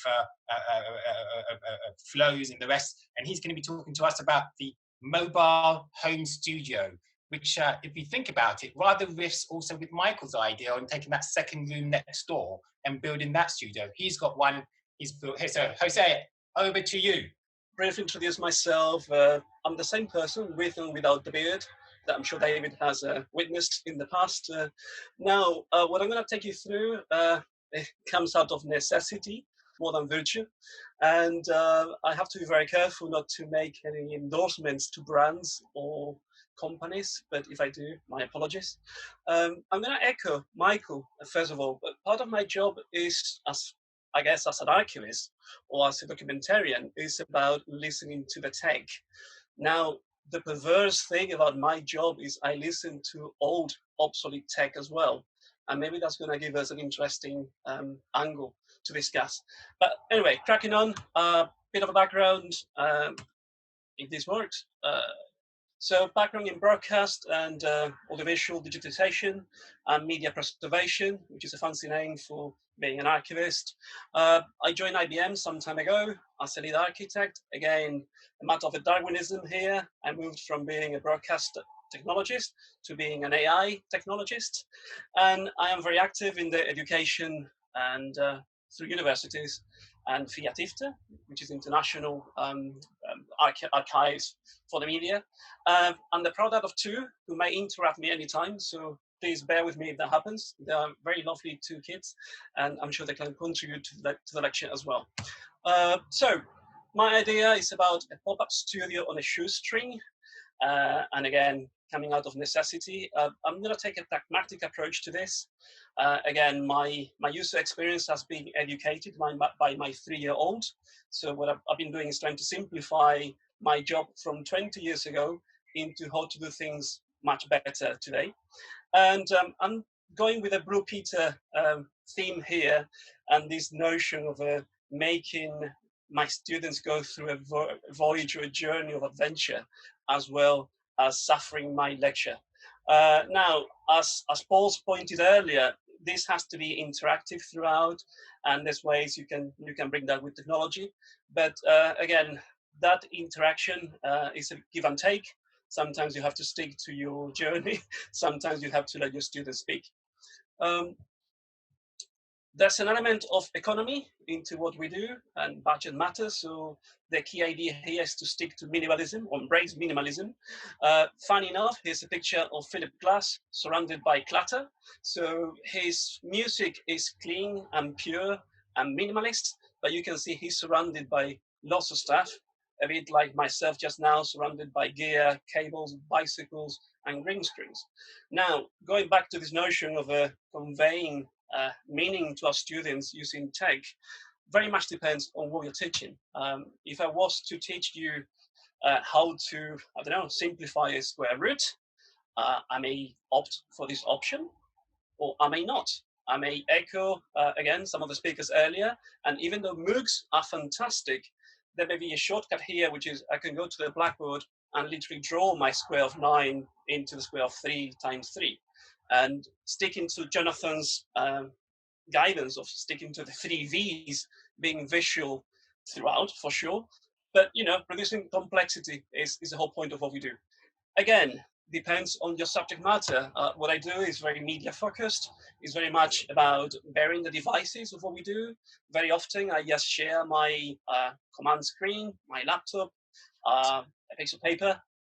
So what I do is about bearing the devices throughout, and which could be very complex sometimes when you deal with the abstract, but it could be very straightforward when you deal with the physically obvious. So if I have to show a student what a tape from the 70s looks like, I may go for the video option. If I want to teach a student how to identify a vinegar syndrome on a film reel, I will be having a bit of an issue. I guess the whole point is to show and not to tell. Connections aside, can you hear me? Yes, loud and clear. Right, okay. So connections aside, there's always a problem with space, and I call this my TARDIS extension. And, you know, in a way, what we try to do is make things smaller, put everything into one single tripod, and get away with it. So here's a picture, 3 pictures actually, of what I've been doing. From left to right, I have a data input from a weather station, which I'm using for my teaching. I have myself on a green screen doing a weather delivery, and I have my 3-year-old running a vision mixer on the right with 4 buttons, a monitor, and multiple cameras. Now, if he can do this, obviously I can as well, and I'm sure we can all make our lives simpler by, you know, putting a bit of a structure to our setup. Again, sticking to the blue theme, here's one I made earlier. Here's a diagram, much simpler, of what it used to be maybe 2 years ago. But at the core of what I'm doing is I put everything through a switcher. That means I can take an input from multiple cameras, multiple devices, multiple telephones. I could play with the audio settings of an iPod if I want to, or a record player, or I could draw things on the tablet and still share a single stream into the video solution. Now, obvious problems we're having here, bandwidth. Always check for your bandwidth before you jump into a lecture. I will give myself a negative point for this one. Putting things together, and again, sticking to the reality of living with kids, it comes down to using building blocks. You could scavenge for things you have already to make things on the cheap. Very often it comes down to old cameras hanging around, not these ones, but you could definitely use your iPhone, and you could definitely use something like a Zoom that costs you 200 quid, and you'll be having a, you know, high definition in your palm of the hand. You may want to take into consideration noise and sound. So you may want to mic yourself up, or you may want to use headphones, or if the setup is good enough, you might as well do that through your computer. And finally, it's all in the mix. So this is about 5 years ago. We still had to deal with SDIs and conversions.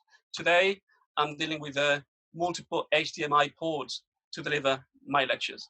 That's a picture of this morning before I set up the call, and everything I'm doing is through this one device to stream the content. It serves as an encoder as well as a vision mixer.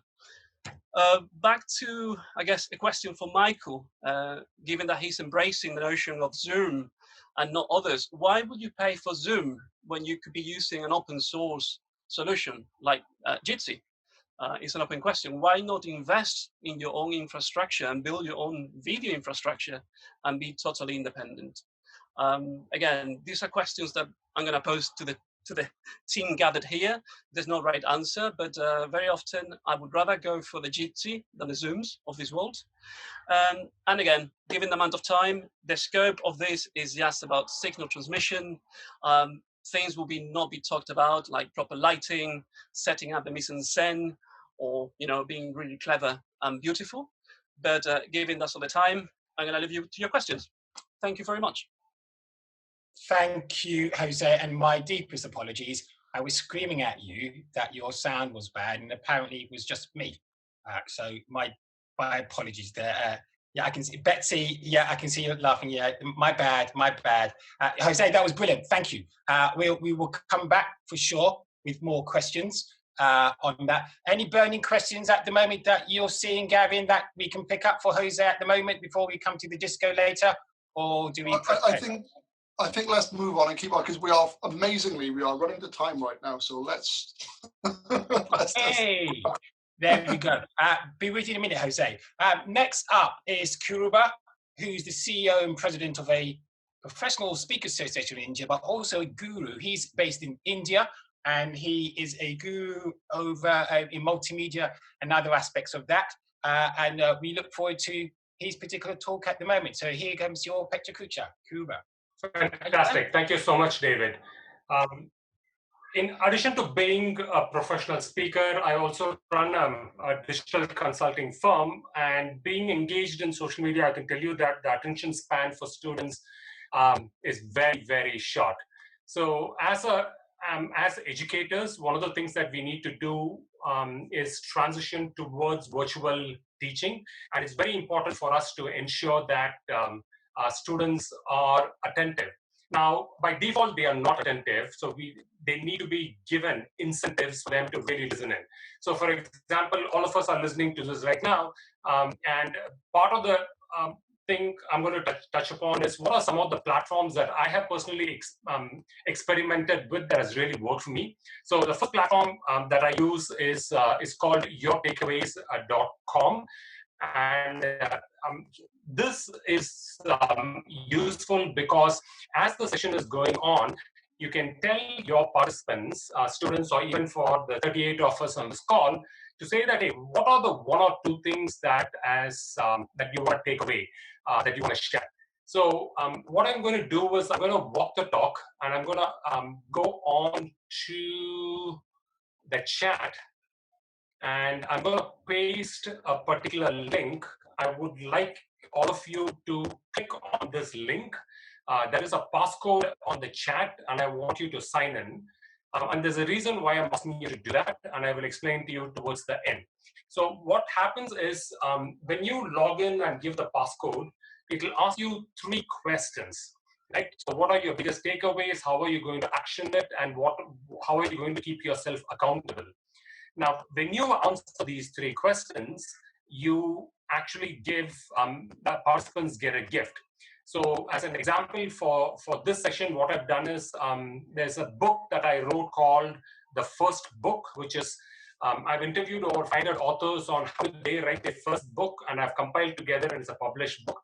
So if you fill in yourtakeaways.com with the passcode and answer those 3 questions, you will be automatically mailed the digital copy of the book. Now, suddenly there is an incentive, right? So for the participants, it makes them a little bit more attentive towards the class because they know that there is something at the end for them to benefit.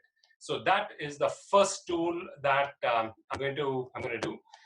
The second tool is something that all of us might be familiar. It's called Menti, menti.com, Mentimeter. This is an excellent tool for you to gauge live. So I can quickly throw up a quiz, or I can throw up a survey, and I can ask people out there using your mobile phones. You can go to a particular link, and then you can say choice A, choice B, choice C, or you can type in your answer. And all the participants actually get to see the answers in real time. And that's something for you to try out. It has really worked out very well. Kahoot is a slightly more kiddish version of Menti, but you can actually have online games and you can have quizzes. It's very colorful. You can have caricatures and cartoons, and it can really it does very well for audiences in the school age and slightly younger age. It works very well.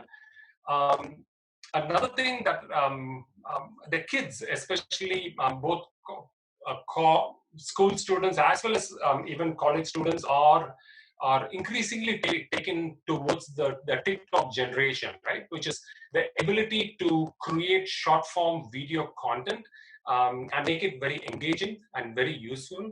So if as educators, if we can piggyback on a tool like this, and if we can go ahead and create our content in 60-second bites and put it up for easy consumption for students to then go and refer, and that makes it very easy for them to do it. And of course, the next one is something that we're all familiar with. If you have time, we could have done the breakout rooms and come back. But this is something that I've seen. Educators, I'm speaking from an Indian perspective, not too many educators use the breakout rooms. Everybody uses Zoom, but they don't really dabble around with the breakout rooms. It's a powerful tool, and that's about it. So these are something that I want to do. I had 5 minutes on thing, and then we've done it in about 4.5 minutes plus. Yes. So these are the 5 platforms that I personally use, and I find it very useful. David, over to you. Thank you very much, Kuba. That's very nice of you. Thank you. Gavin, we're going to keep going because just to keep time.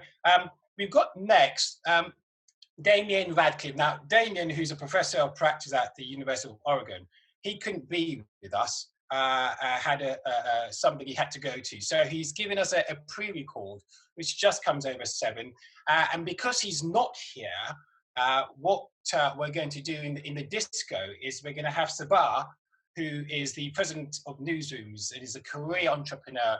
I know he's here. So when we come to the disco, we're going to invite him here on the back of either what Damien said, or otherwise he'll riff on stuff that he knows and he can bring to the table as well. So if I just make the screen there, and this is Damien, and this is his 7 minutes. Thanks, David, and I'm really sorry I can't be with you and everybody else today. I'm actually based on the Pacific coast of the United States, and the time of day at which you're having this is one where, as a night owl, I confess I'm usually still in bed.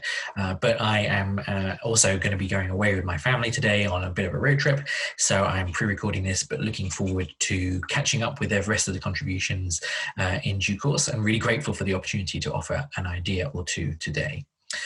So the challenge, as I understood it, was to think of a way in which education could be revisited and reinvented as we move into kind of the next era of our digital world and digital lives. And I was initially interested in thinking about things like how we might be able to use virtual world education or education on different platforms like Twitch, and using some of the functionality of those platforms. But in the end, what I settled on was an idea that I'm calling the death of the single institution degree, or institutional polyamory. Now, there's a lot of buzzwords there. So what do I mean by that? Well, for me, one of the biggest takeaways of the last few months is a recognition that you can learn and work from anywhere. And indeed, I've had students doing so during the course of the last 3 months.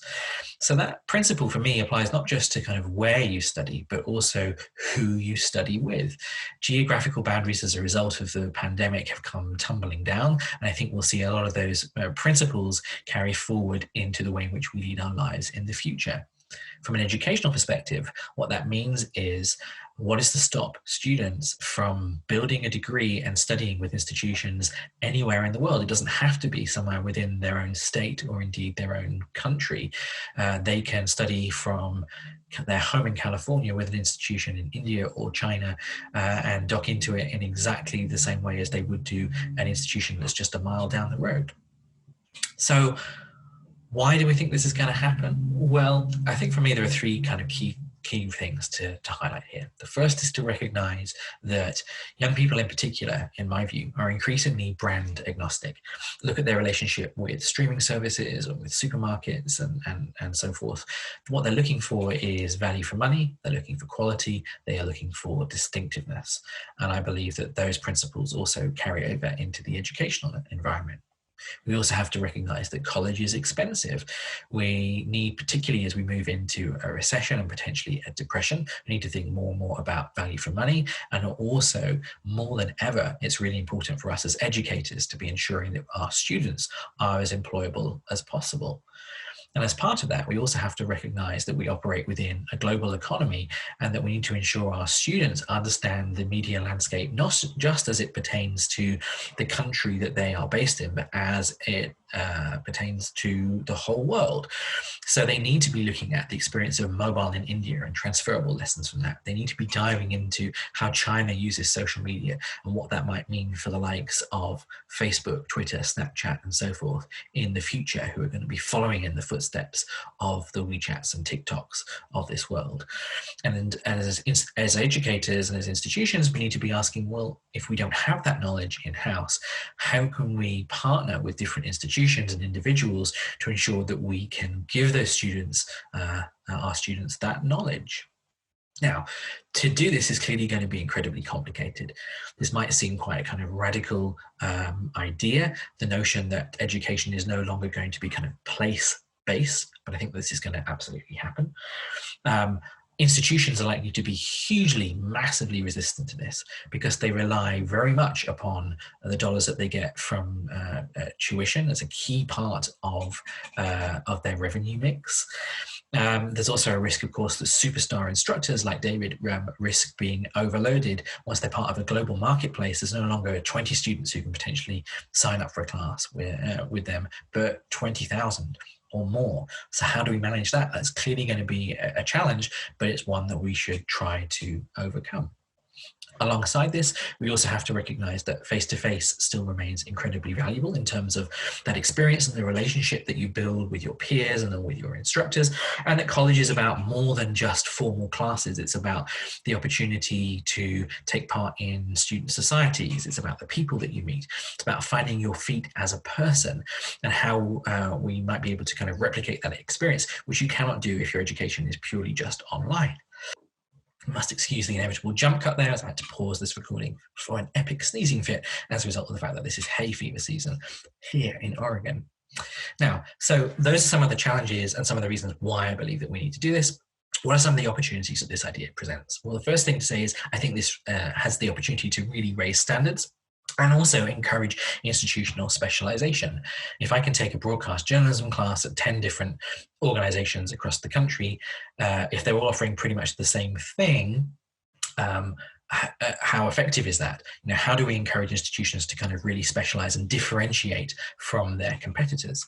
We may create an environment where industry professionals are able to kind of dock in and out of this process alongside students, full-time students, which I think is quite exciting.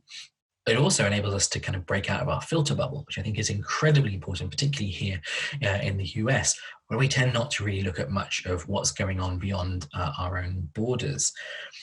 In terms of how I think this would work, I think there's still a value for what I would refer to as anchor institutions, places where you would do the core of your degree, and that would still be face-to-face, but where you can specialize with partners to do specialist courses.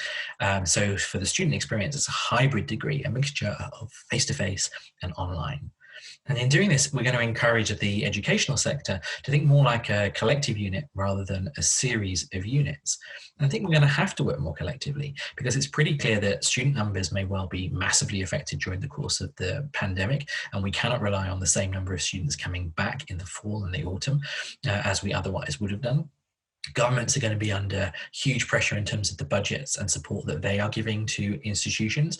So a falling amount of money that we get from government plus potentially reduced tuition costs means we just need to think about doing things differently. And of course, we also have to be alive to the fact that this is a sector that is ripe for disruption. What is to stop the likes of Google coming in and teaching computer science? Why should I take a computer science course at an academic institution if I can do one with Google? There was another brief sneezing break there. Why should I take a social analytics class with a professor when I can do one that is taught by Facebook? We have to be alive to the fact that other players might also start to eye up some of the possibilities in this space and the way in which they can directly not only provide education, but then a throughput to employment, which I think will be very, very attractive to many students. So the bottom line is that we need to think about doing things differently. And for me, COVID-19 is a wake-up call to doing that, both in terms of the way, the education that we offer, but also the way in which we offer it. So in that vein, I propose that the death of the single institutional degree is inevitable, and that institutional polyamory has to be leaned into, whether we like it or not. Thank you very much, Damien, and I hope your holds are going well. Gavin, a lot to take in there. Shall we kick off some of the questions? And by the way, introducing Sabah, who can come into the next. Just on the back end, if you don't mind, Gavin. Sabah, what did you make of that? You have your hands in various digital pies, and then we'll open it up to Kirubo and Jose as well, please, because this is the Disco Forum. Gavin. So a couple of things really jumped out. Talking about how we have to be aware that this is still happening in a global context. And it made me think about this sense of competition. Even though you're working in this sort of decentralized distance context, you need to pull that vision and voice and sort of that vivid kind of, Prof. Johnson's 3 V's together to really break through. And I was thinking a lot about this notion of competition and the individual. It's not just the individual, but you also have to think about the teams of competition, you sort of bench strength. And it reminded me just from an article years ago talking about the All Blacks rugby team and saying, how does a small country end up with such a dominant side? So you start to think about small units that can compete against much larger organizations, and what is it that those small teams need to do in order to compete in this global context? And one of the things that came out in that study was they had to have a good 360-degree awareness in terms of the individual players, but also what each of the team members deliver. And they also need to be able to sprint. You have to have this ability to do breakthroughs. And earlier on, one of the other speakers talked about you can't just expect one prof or one individual to have all those skills. You might need a strong producer. You might need other players on the team to be able to effectively compete that way. The last thing I'm going to mention to put this in context is, I have 12 and 13-year-old sons, and they're gamers. And it's interesting to see how they use and consume media. So we talk about attention span, and everyone talks about, fragmentation. But seeing how they use media starts to give me a clue as to how some of that competition needs to work in terms of to engage that audience.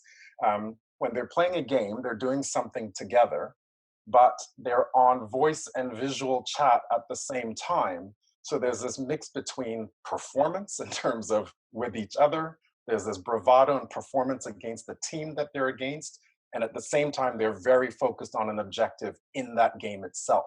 So there's this multi-dimensional capability going on. And I think when we take this back to the educational context, they're going to have to do that too. They're going to have to compete. They're going to have to think about it in a multi-dimensional context, but there's also got to have to be some bench strength in the team in order to make these breakthroughs in order to win. It really is going to be about competition, and it's not going to be just the big schools or big brands or big educational institutions that are necessarily going to win. So that's sort of my mishmash and take on a couple of things that were said so far. Thank you, Sabah. I like that idea that, the All Blacks can be the most powerful team in the world. I'm wondering who the next most powerful university in the world will be. Who can come and challenge the Harvard or the Oxford? What sort of outlier can do this? Do you think that's possible, Sabah? Definitely, because you're going to, the Harvards and the sort of the old schools are still going to have their networks and their endowments, and they have some momentum. But it doesn't mean that they're going to be able to have the breakthroughs, and a small organization can have as powerful a breakthrough as a big one. It's like creativity. It can come from anyone. And once they apply it, there's an opportunity to maintain some kind of competitive gain. So I am curious to see what the unknown or who the new breakthroughs are going to be from. They're not necessarily going to have the budgets to do it. They're going to have the innovation, and then they're going to have the performance to attract that audience and compete in that digital realm. Okay, thank you for that. You might be seeing me now on a wider screen. This is in deference to Jose and the use of the studio that he's built, which I'm trying to emulate very badly. But Jose and Kirubu, you know, some of the points that you raised earlier. Jose, how much does it cost to actually build the kind of studio that you sort of showed us? So hopefully you can hear me again now. Yes. Yeah. So I have to be very careful not to, again, give brands or names, but this comes down to a few hundred quid, maybe 300 quid, 400 quid maximum, full setup, including the switcher, which is interesting considering this used to be in the realm of several £1,000s, maybe just a year ago. So again, back to this idea of listening to technology, things are getting cheaper. There's no harm in putting skills of a vision mixer and a switcher in your portfolio. And if you can do that for 300 quid, I think it's well worth it. Gavin, can I ask Kiruba a question? In as much as, you know, he's based in India, do you, because you're very international, do you see, are there similar issues in as much as kind of software and the hardware that people have been speaking about in the journey that you took us on? Are you seeing this as a common problem across where you are, or are there distinct nuances within the Indian market that you might be able to share with us?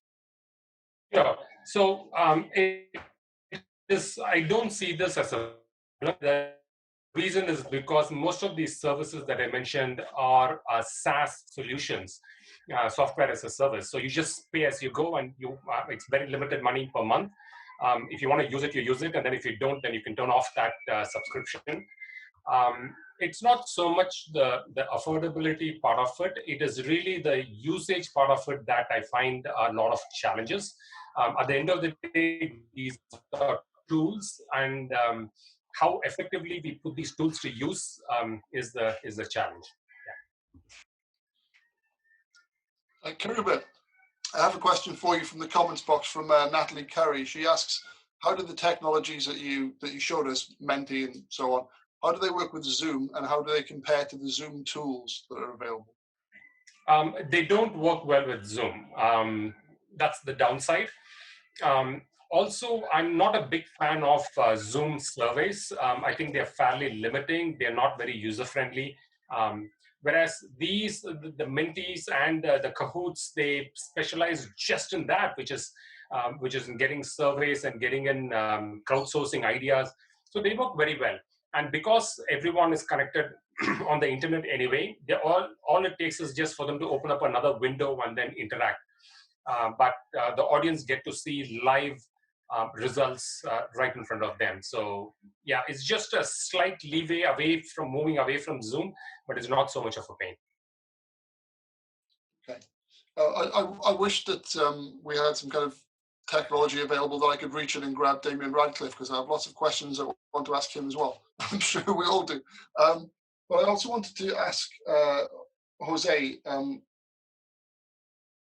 I think the problem people probably have with other platforms, I think Jitsi was the one that you mentioned, is about platform stability and reliability. And rightly or wrongly, there's a perception that these bigger companies have a more stable, reliable platform.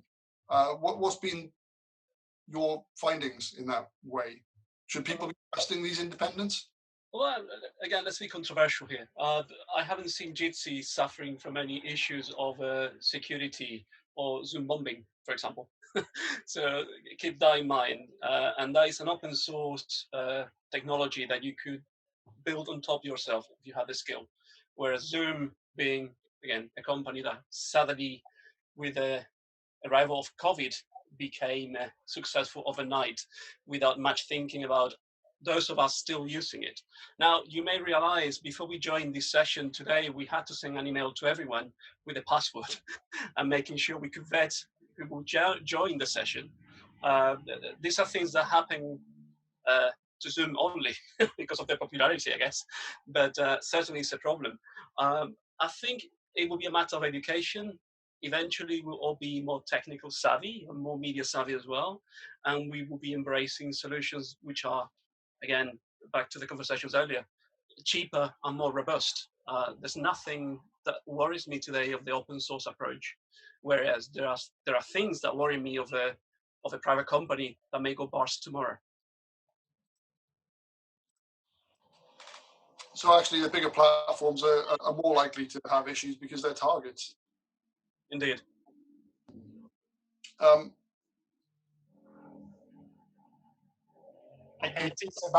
Sabah, do you have anything on top of that? Because you've been building systems for a while. No, not really. You know, one of the things about Zoom was it was interesting how it took off maybe a year or two ago with a lot of startups and entrepreneurs. And it was in competition to sort of the old school WebEx and GoToMeeting. So it felt like it was quiet and under the radar. And to the point about all of a sudden it was successful and popular, that would have been hard to predict. But they did resolve a lot of usability issues that a lot of other companies hadn't, but there were some blind spots. It still seems to serve a lot of people with ease quite well.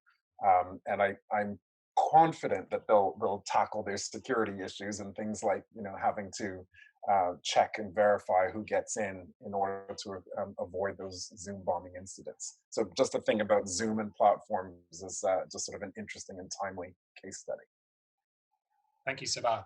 Gavin, what do you think? Are we moving on, or anything?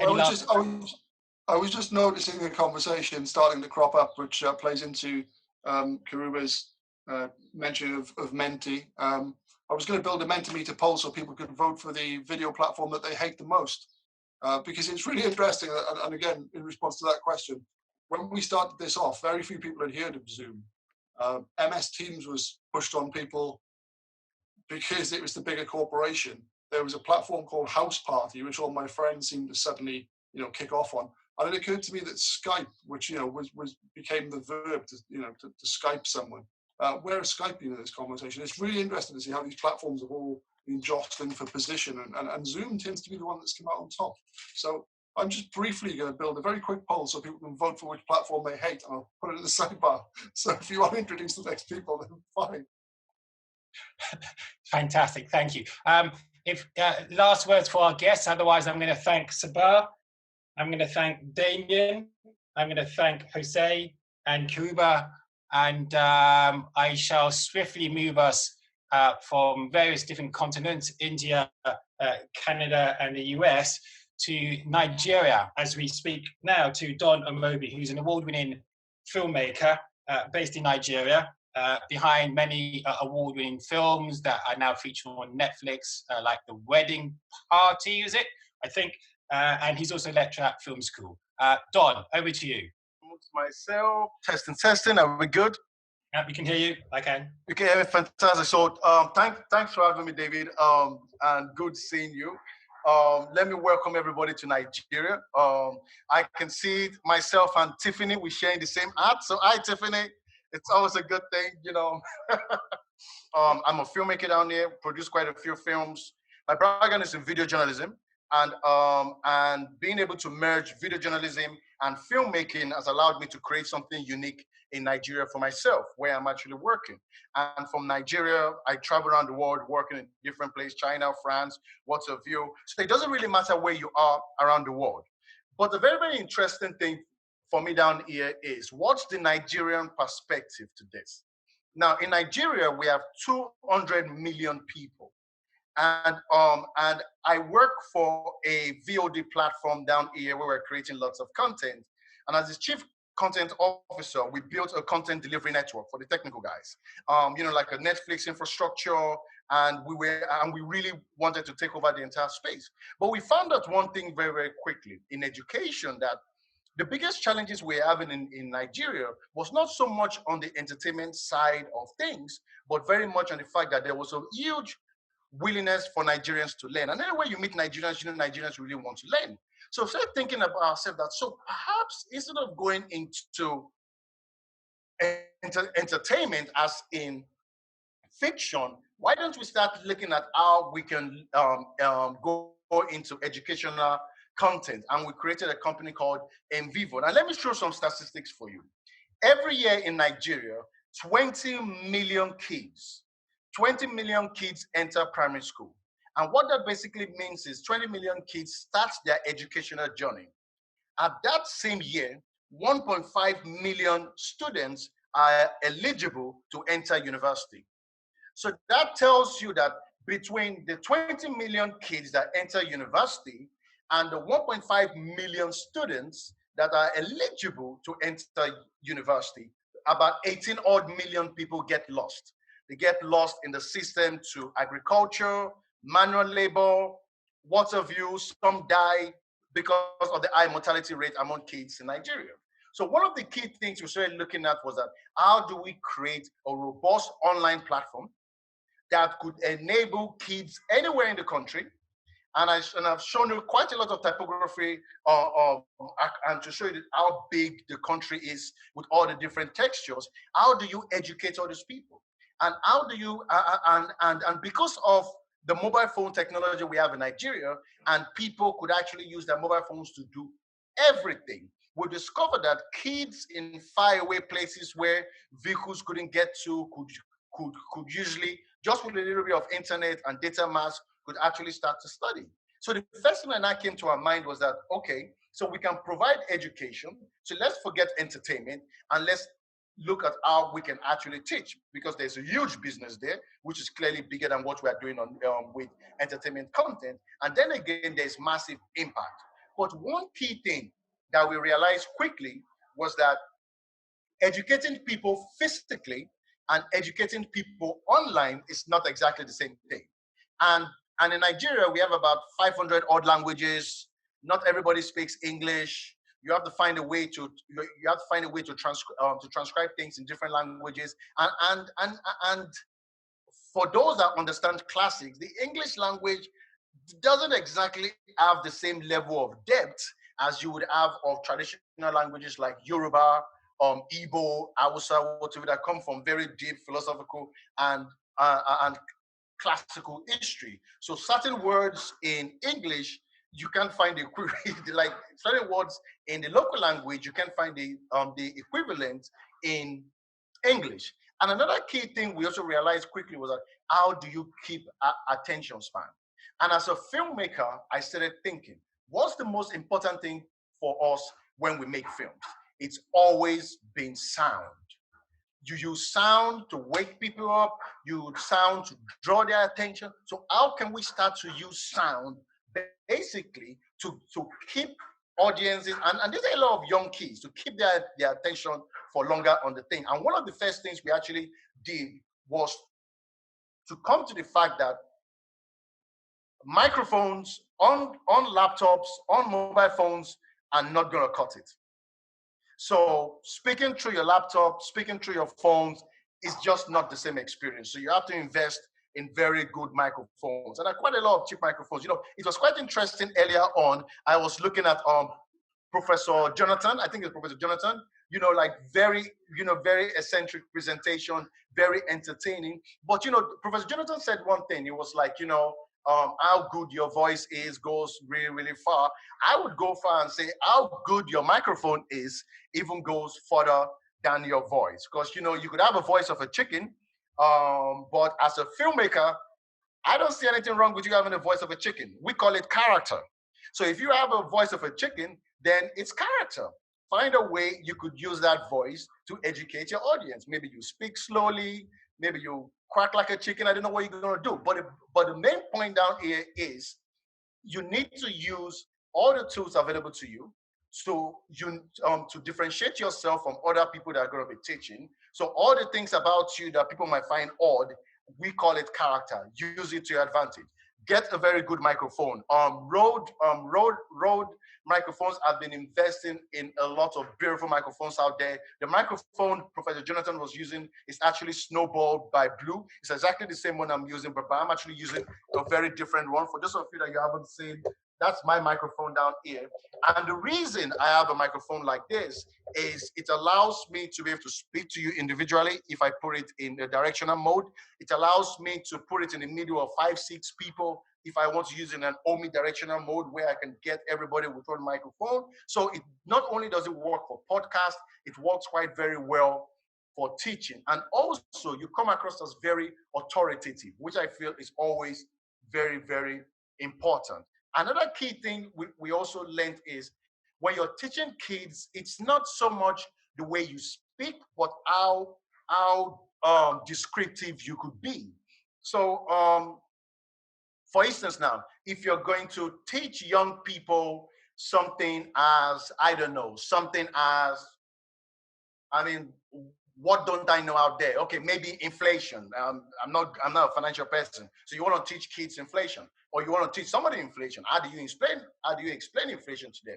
In very simple terms, to be very, very descriptive, and just excuse me. So I have 2 props here, 2 fantastic props here.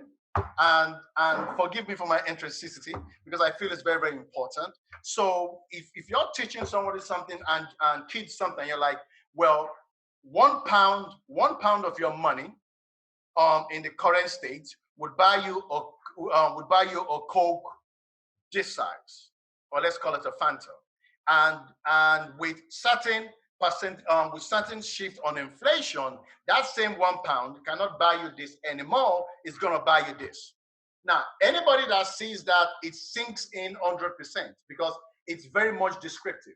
Because the person can actually understand what you're saying, and I think that's the future of digital teaching. How far and how well can you use tools that helps the description to enhance knowledge with people, and that's been one of the things that that we've been able to use. Our business in Nigeria has grown tremendously in the last 3 months thanks to COVID-19.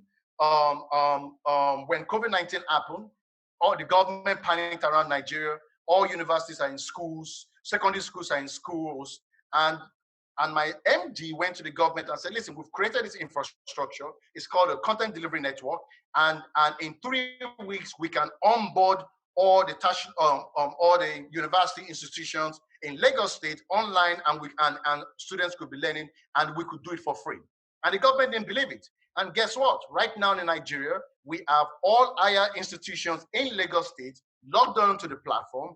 You know, it's been crazy to log on all those courseworks, paperworks, whatever.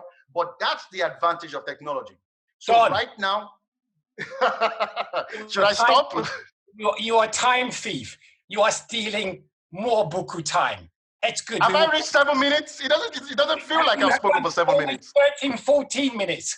You know. Jesus Christ. Great orator. We love you. But you must yield. Yield. So I will yield. So guys, get a good microphone, which is always very important. The systems on computers and phones are not going to cut it at the standards we need to be at. Secondly, we need to find different modes of communication that needs to be very descriptive. So speaking to each other the way we talk like pals might not necessarily work. We need to find very eccentric and emphatic and profound and descriptive ways of describing things. And thank you. And based on that, thank you very much, guys. I'll take any questions. Cheers. No, we will come back to you. We're going to go through to David, and then we have the beautiful Tiffany. But we will come, so stay with us. Ladies and gentlemen, at this stage, we can clearly say we're going to run beyond our time. But if you stay with us, we'll stay with you. So thank you. Next up. Sorry, guys.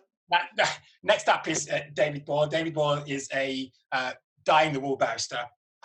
Been there, got the T-shirt, works in Dean's Court Chambers. And I think what he's going to talk about is fascinating from the point of view of engagement with students. And I was going to talk about when Tiffany talks about the prefrontal cortex and how you get attention span from young people. But I think where David's going now is the idea of what they do in courts and what barristers do and how that might be applicable to lecturers. So David, over to you. Can I start off by saying that Tiffany loves the man in a hat. So this is my day-to-day hat. But I did promise that I, as an old Mancunian, I would try to outdo Jonathan. So this is my other day-to-day headgear. Well, I can't see your hat. I can see your PowerPoint. Are you trying to show something? One hat for you. Okay. And a second bit of headgear for you. Oh, there you go.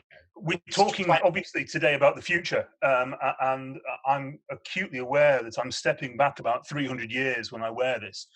It's made from a volunteer horse. I hope the horse is still going, but I'm not going to wear it. It's a little bit too warm for today here in Manchester. So what I wanted to do was, initially I wanted to talk about how we were going to educate the next generation of barristers and teaching advocates online, which I think is something that Michael's ideas would relate to. But David wanted me to talk to you in 3 or 4 barrister minutes, because we always double the time estimate anyway, as to how we try to persuade our audiences, both traditionally and in this new virtual workplace, in the hope that you can then take those ideas away into education. So advocacy is about persuasion. Hold on, that should be on there. The advocacy is about persuasion, persuading a jury, a judge, your opponent, your client, that what you're saying is more convincing than the alternative. And the one lecture I actually remember from bar school 25 years ago is from Michael Beloff QC, telling us that simple is persuasive. And I really don't remember the rest of the lecture, but the key was simple is persuasive. But there are then these 4 aspects to the dynamic when you're trying to get your narrative across: the judge, the audience, the story, the actual narrative that you've got, the delivery, how you're going to tell it, and then this thing I call the interference, which is how to deal with an opponent, your client's obsession with taking bad points, and you just go, shut up, the judge doesn't like it, no, nobody's interested, but they're absolutely adamant that that's the most important thing that you need to say. And that's a whole different talk. So I want to focus on the first 3. So judges are allegedly human. They have specialist knowledge, and they've hopefully read some of the papers. But they also have foibles, they have finite attention spans, and it's interesting when we talk about trying to extend people's consciousness and keep people focused for a long period of time, because again, we're focusing from an advocate's point of view and trying to be punchy and trying to get that narrative across. But very often it's not a simple 1-point plan. So what we need to do is make sure that when this judge forms his preliminary view, you've nobbled him before you start. And that means that before you even enter the court building, you need to telegraph your position as an advocate. And we do that not just by ensuring that the court papers set out our case, but by sending in short written submissions, a skeleton argument, before a hearing, cutting to the chase. So in the real world, that means not just the provision of materials before a lecture, but bullet points, identifying which specific pages need to be read before you start speaking, a chronology, and giving the audience a sense of jump-off point, so that they're not playing catch-up. Start in first gear, like driving, but get straight into second, straight into third, and then start revving the engine. But if you start off in fifth, you will stall the car. And think about how you'd like to receive that information. If you were starting from that point of ignorance, it's really key to think about what your audience are going to be listening for, looking for, and what they're hoping to get out of the session. One of the things that we drill into our pupils is that assisting the judge means making his life easy. We've teed him up with the information that he needs to understand the case, but we also want to facilitate him giving a judgment. And that means that we should try to write it for him. And we talk again and again about writing a judgment for the judge. In the skeleton argument, in your advocacy, what I want your honour to find is X, Y, Z. And if you've got a skeleton argument and you can do it, the first paragraph of a judgment, first paragraph of any speech, is the one that actually causes you more aggro. You need to break the seal before you can get into the narrative that you want to deliver. So if you can actually write something that the judge can just read out, that moment when the judge starts giving his judgment and he quotes directly from the skeleton argument, and you're sitting there going, yay, I won, I did it, I nailed it. Of course, he can change his mind halfway through. He can go, that was a really useful piece of information you gave me, Mr. Boyle, but I'm against you. But if you can do that and make his life easy, he wants to be on board. So Don talked about visual learning and how we need to get people to understand concepts. And I'm a very visual learner. And as to the story that we're trying to give to a judge, the first thing to understand is that lawyers don't make things up. We're telling our client's story, and often that means picking out a narrative thread from a huge amount of extraneous information. But we're lucky in that the law normally provides us with a matrix which we can then use to fulfill the case requirements. And I use this picture of the Tyne Bridge as a really nice analogy, because what we want to do is we want to get from the left-hand side of the river, from place A to the end point, place B. And what we do is we set out this big narrative arc across the river, and then we suspend our various pieces of information, the various parts that we need to prove in the case. And that then allows us this narrative highway from A to B, straight across. And it's really important that we understand as lawyers that there are a finite number of narrative arcs. So, Christopher Brooker would be happy with his finite number of stories that there are in the world. But once we know what our narrative arc is supposed to be, then we know what pieces of information to look for within the papers, within the evidence, so that we can start suspending them to form this straight line across. And that doesn't mean that we can't adopt a more Luddite approach to our advocacy. This is obviously a simpler way of getting from A to B, but, and I think we could all understand this, it's not massively efficient. It's not particularly aesthetic, and there's a real chance of losing your way if that's the way that you intend to get across the river. And if you lose sight of that narrative arc that we've talked about before with the bridge, and you're simply taking the next step, you can lose a sense of your ultimate destination. And as an advocate, having that sense of ultimate destination is really important. If you understand the story that you're telling and you know where you want to get to, then you can ensure that the judge understands that. So even if you get diverted, and you inevitably will, you can return to your theme. Now, turning to delivery, you're not delivering your speech in a vacuum. It isn't a piece to camera. It's not an editorial. It's a dynamic exchange. You've got to keep your court engaged. You've got to understand that the judge will have identified, either from his general experience or the specific issues raised in the case, the points on which he wants to focus. And going back to our bridge analogy, the general experience is that narrative arc, and the specific issues are those things that you're going to suspend from that to give rise to your pathway across the river. So when you're delivering this speech, and I'm conscious I'm speaking about 4 times quicker than I normally do in court, the first point is one of tempo. We tell our pupils to watch the judge's pen. These days, it's more likely to be a laptop than a quill like this particular chap has got. But let the audience catch up and pause when you think you've made a good point. Make sure that they've got it. Make sure they've written it down. And in a Zoom environment, when you're teaching, that's more difficult because you can't necessarily see the audience. You can't see and get the feedback instantly from them. You're hoping that somebody there is smiling at the camera and gets the jokes.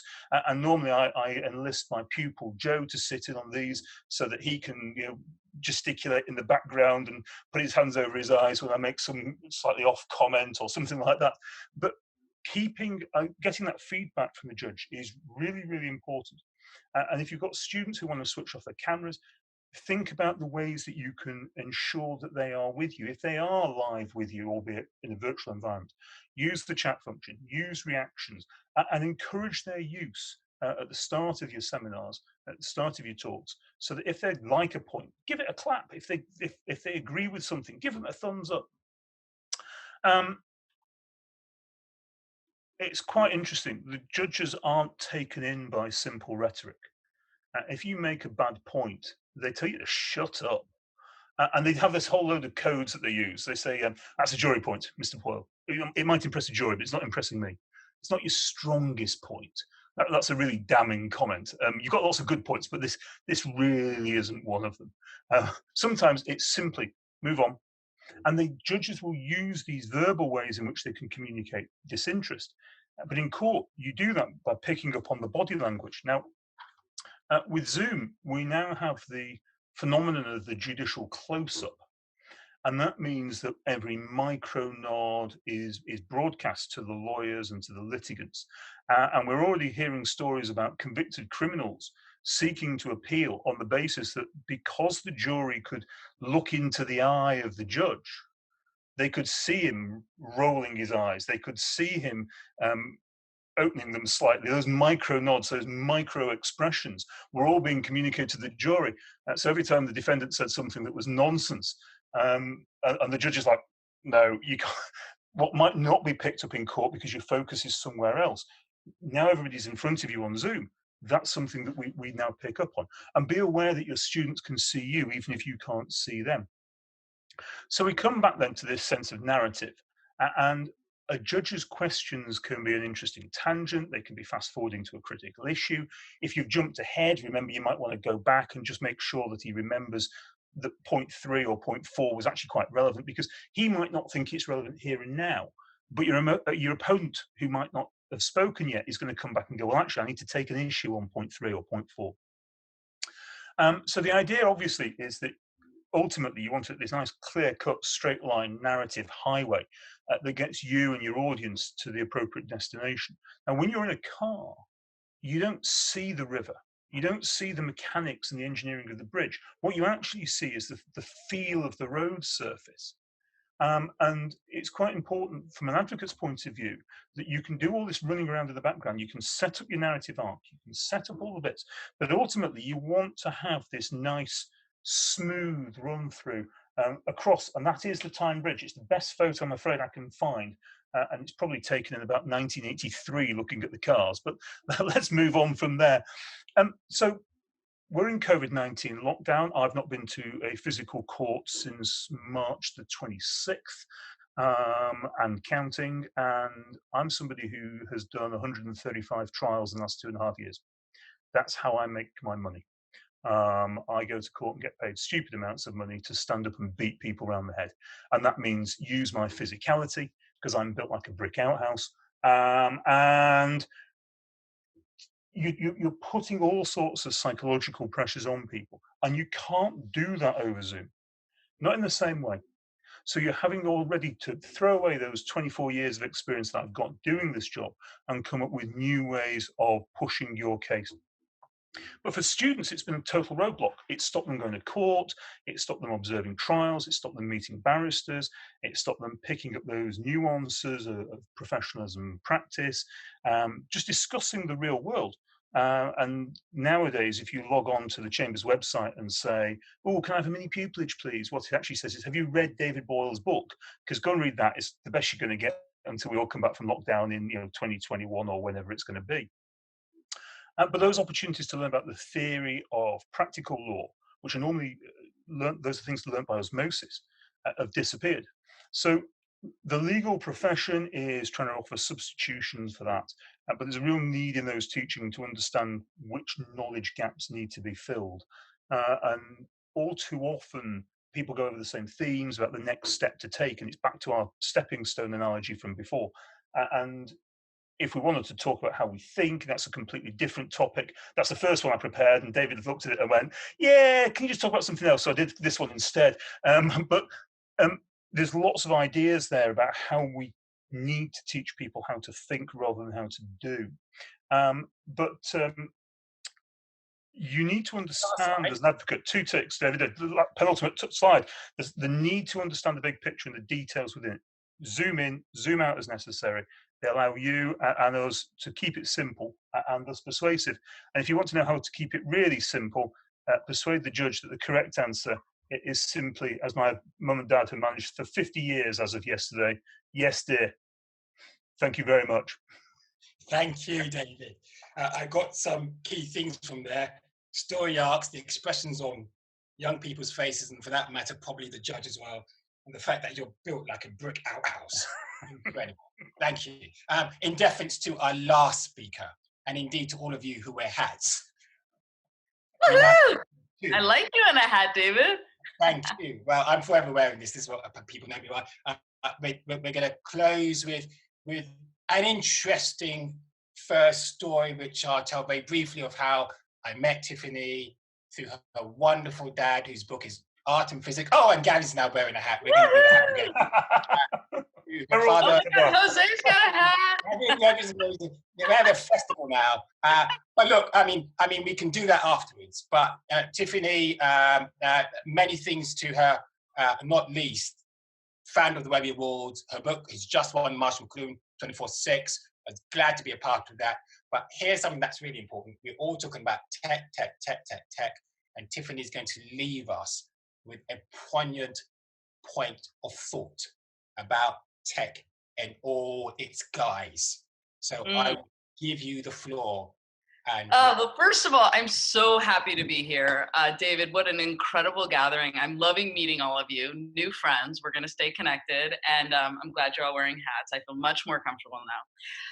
And I'm going to put my timer on for you, David. And I'm going to do something I've never done before in this whole pandemic, is I've been giving so many talks just with my face and my background, and I'm going to try to share my screen. And it's so funny, I'm a filmmaker, and I haven't been using my visuals for it because I've felt that it's so important to connect eye to eye, although we can't do eye to eye on the friggin' Zoom, which I hate. Whoever invents a camera that's going to be in the center of the screen so we can actually make eye contact is going to be a bajillionaire. Okay, I'm sharing my screen. Woohoo! And I'm going full screen. Okay, can you see everything? Yeah. Can you see? Okay. My name is Tiffany Shlain. That's my contact information, and I do want to stay in touch with all of you. Very fine, very smart people. So let's stay connected. David will make sure of that. I founded the Webby Awards. I love the web. I've always loved the web and the potential of connecting minds all over the world for this kind of conversation. Nigeria, India, England, California. This is the potential of the web happening. But I would say I was getting, before the pandemic, I'm going to cycle back, I was getting very worried. Everyone was staring at their phones all the time. No one was looking up. I myself was feeling like I was being manipulated all the time. These are images from some of my movies about that all the tech companies had studied my movements so much that they were manipulating my every move and making me totally addicted. I was constantly going down the rabbit hole. When I walked down the street, this is what I saw, people sucked into the vortex. And they weren't able to focus on the big picture. So I love that we were just talking about the big picture, because the big picture is important. And I was worried that we were walking around and no one was looking up. It's like we were in this experiment and we were in a Frankenstein moment. And not to mention politics, I was very worried. And I'm talking about right before the pandemic, increasingly worried about the spread of fake news. And what it was doing to our brains to be on screens so much. Now, of course, there's so many amazing things with the web, that creativity and connecting and all this stuff, but I was really getting worried with just the amount of time we were staring at screens instead of each other. And there's, of course, so many different ways to share information. And we weren't making eye contact anymore. We're talking about teachers making eye contact, but parents weren't making as much eye contact. There wasn't as much of an exchange of authentic empathy in person because everyone was staring at their phones.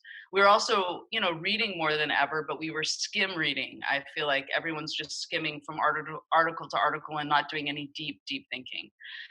So 10 years ago, I was feeling so distracted by the screens, and I just felt like I couldn't get a thought out without, any notification interrupting my mind.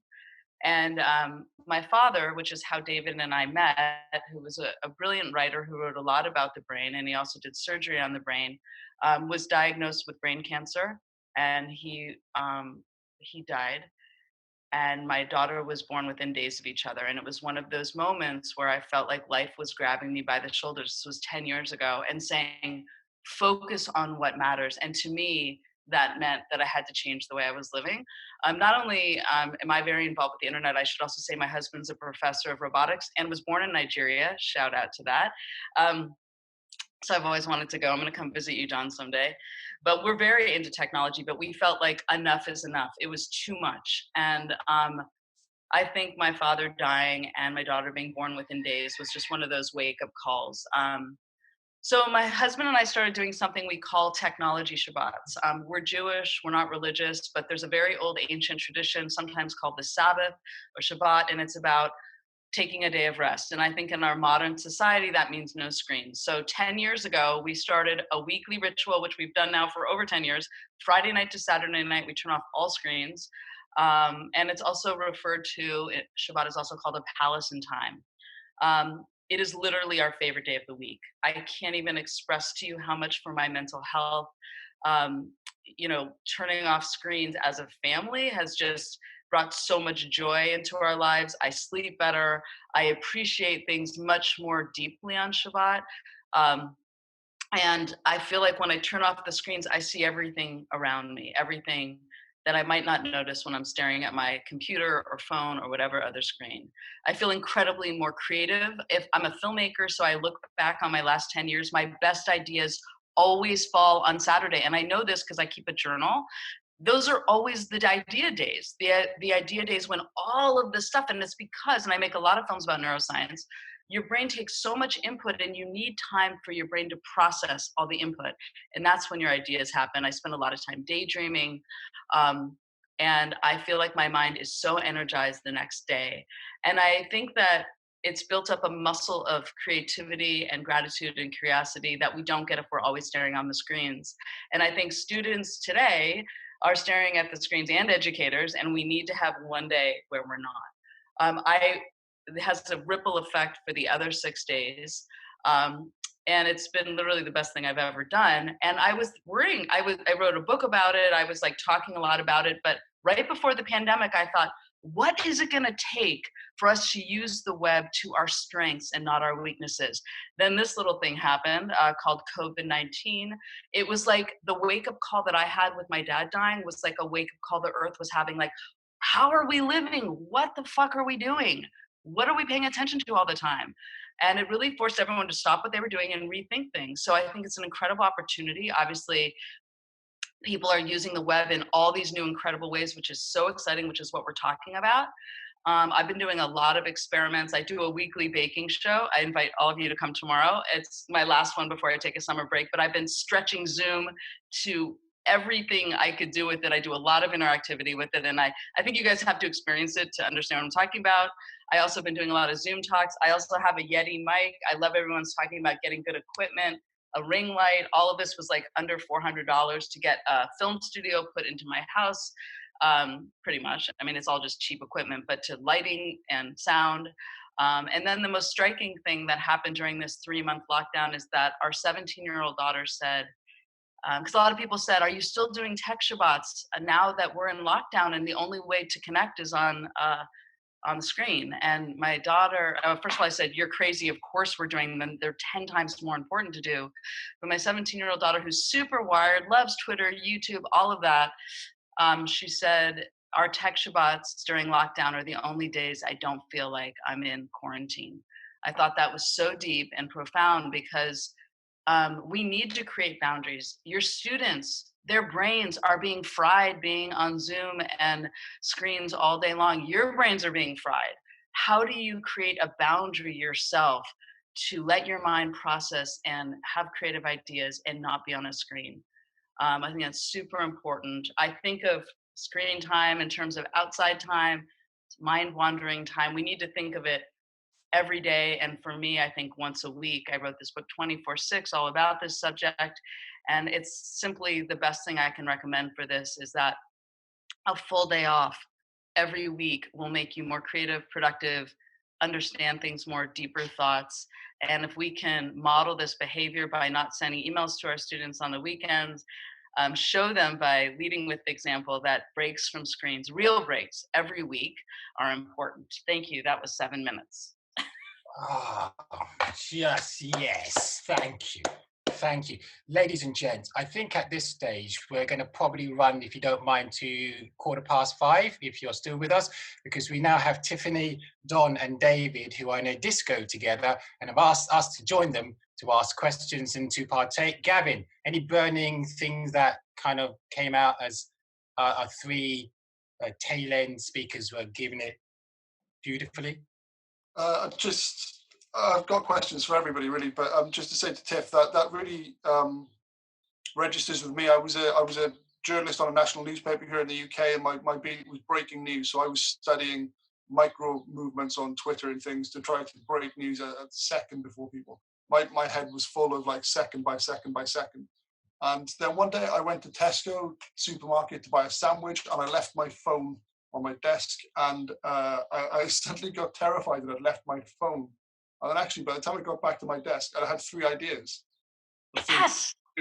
And just the 5-minute break, was enough for my mind to just throw things at me. So I mean, Gavin, I promise you, and I'm telling you, you guys are all so creative, and I have my best ideas on Saturday. Like, I think we don't, there's neuroscience, it's called the default mode network, that you have your best ideas when you're doing the dishes or when you're in the shower. The reason of or going for a run, I'm not a runner, but if you're using your body, the reason for this is that your mind is linking together all the stuff that's already in there. And right now we're just stuffing our brains with so much input through the Zoom and the YouTube and the internet and Netflix and all of it. It's just, we're never giving our brains that incredible creative bath to make these links. And I promise you all, to me, I look at creativity like an athlete. What makes me feel most creative? And it's a full day off each week. Amen. Amen. And this the part I want you to just bring back again as a statement and a question is this understanding of how both the teenage brain works. It's a beautiful book called The Teenage Brain by Sarah Jane Moore. Unfortunately, you couldn't join us, but part of that's encapsulated in your book, Tiffany, and it's just the kind of prefrontal cortex, and how the memory works, and how you need visual stimuli, other senses sort of kick in, and the risks that young people take, and why they're also always on their mobile. I mean, these are ideas that, and I think perhaps encapsulating that as well is this idea that as a soft skill, we are probably in this new realm of online going to have to start teaching people to come offline. There's going to be jobs for people called de-escalators or whatever, because they're going to have to come up with psychological techniques to keep you offline, because you won't be learning. You'll just be stuffing yourself just full of compact stuff without the kind of breaks in between. David asked a really good question. He said the days just fold into one another. So I guess with your Shabbat, you're able to know it's a Saturday. Oh yeah, that was the most interesting thing during the lockdown, is everyone's like, what day is it? What day is it? But that is another, there's so many benefits to taking a full day off each week. It's like you look forward to something each week because it's our favorite day, and we always know what day it is. And again, I think it's about boundaries. Like the web, the best part about it is you can do anything, anytime, but there's value to rituals and boundaries and weeks and days and creating space to work and creating space to rest. Don. It's something I'd love to do. It's trying to persuade everybody else to stop as well. You would love it. I go deep on all this stuff in the book, and I'm just gave a 7-minute, but I just feel like everything you were saying about the big picture. How do we have big picture thoughts if we're all so reactive? The web speaks to our amygdala. It's just, I think of media as an amygdala network, because all it's trying to do is make you fearful and pay attention, but it's not allowing. Exactly. Yeah. I mean, I tend to find that I try and have that time away from work, but then there are all these other things that you want to do. You want to write, you want to tidy the room, you want to sort out this mess behind me. There's a CD collection to listen to and some books and all this sort of stuff. And you think, well, actually, yeah, I'm going to do this on a Saturday or a Sunday or whatever day we can do it. One thing you were saying about writing is that I write by hand on Saturday, and it's so good to write by hand also. It's again about, like, there's so much research in neuroscience. It's so good to force your mind to adapt to a different thing. And by writing by hand, there's so much research about how writing by hand is just a different process for your brain. And I do my best writing on Saturday, but it's all by hand. Have a fountain pen. All right. Don, how are you, sir? Yes, David, I'm here. Okay, so you spoke about sound and visualization. You know, I mean, obviously, therefore, you also, therefore, you know, the auditory sensory network and how, do you have sort of examples of how we might use that in a class setting to bring people in, to bring those who we're speaking to in, the voice including, as Jonathan sort of mentioned earlier? Well, a very interesting way. I mean, what I could try and do is to maybe introduce my audience to the sound of my environment. The sounds of Lagos is like nothing you've ever heard before. I mean, it's like, I don't know. It's just like, I don't know how to explain it. It's like a cacophony of everything. You know, it's, you walk down your streets and the hustle and bustle, and when it's quiet in Lagos, you are scared. You know, you're like, why is it quiet? Why is it quiet in Lagos?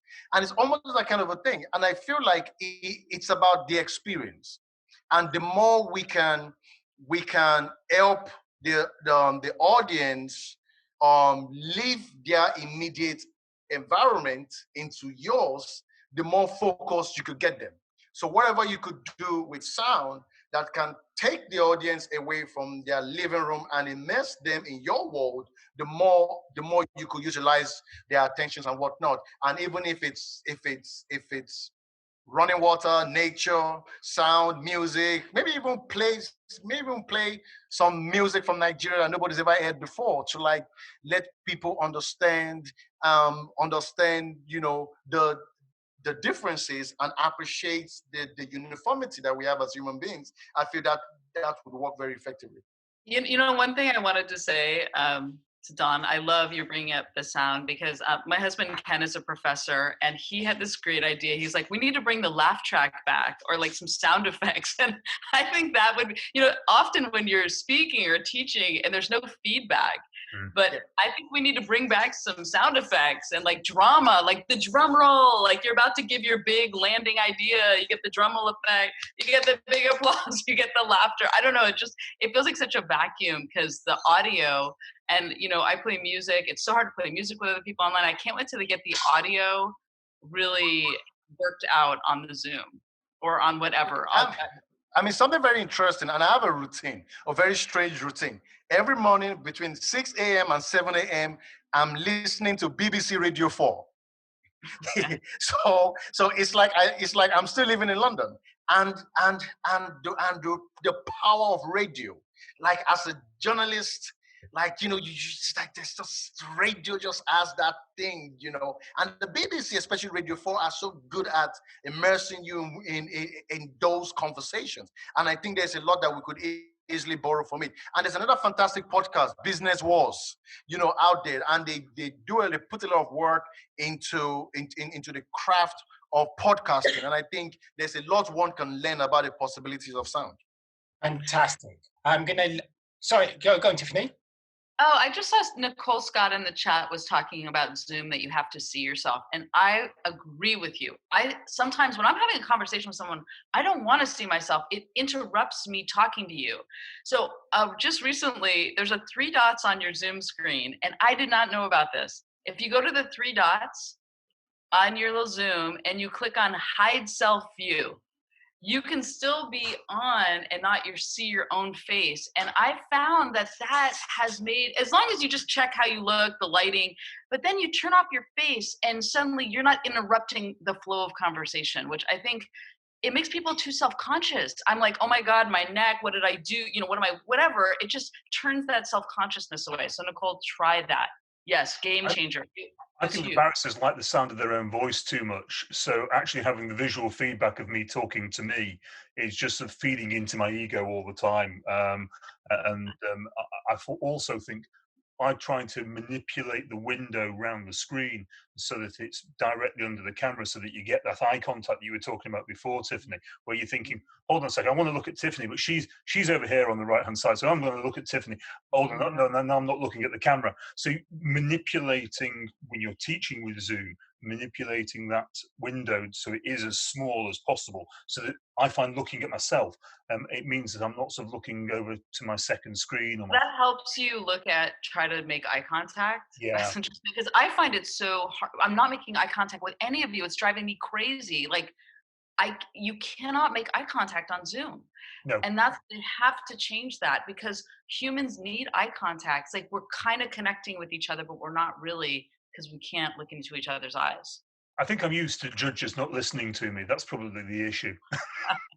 Have you noticed the Premier League has come back, and because there's no one there, they're using canned sound effects? Gavin, have you noticed that? It's really interesting. They're using Atmo. It's a vacant stadium. There's no one there. It's like a dead zone, but they're using sound canned ambience in the background. Wait, who's doing that? Who's doing that? Well, the broadcasters mainly. It's, yeah. And different broadcasters are obviously using different techniques, and they're experimenting with them, playing with them to see what works.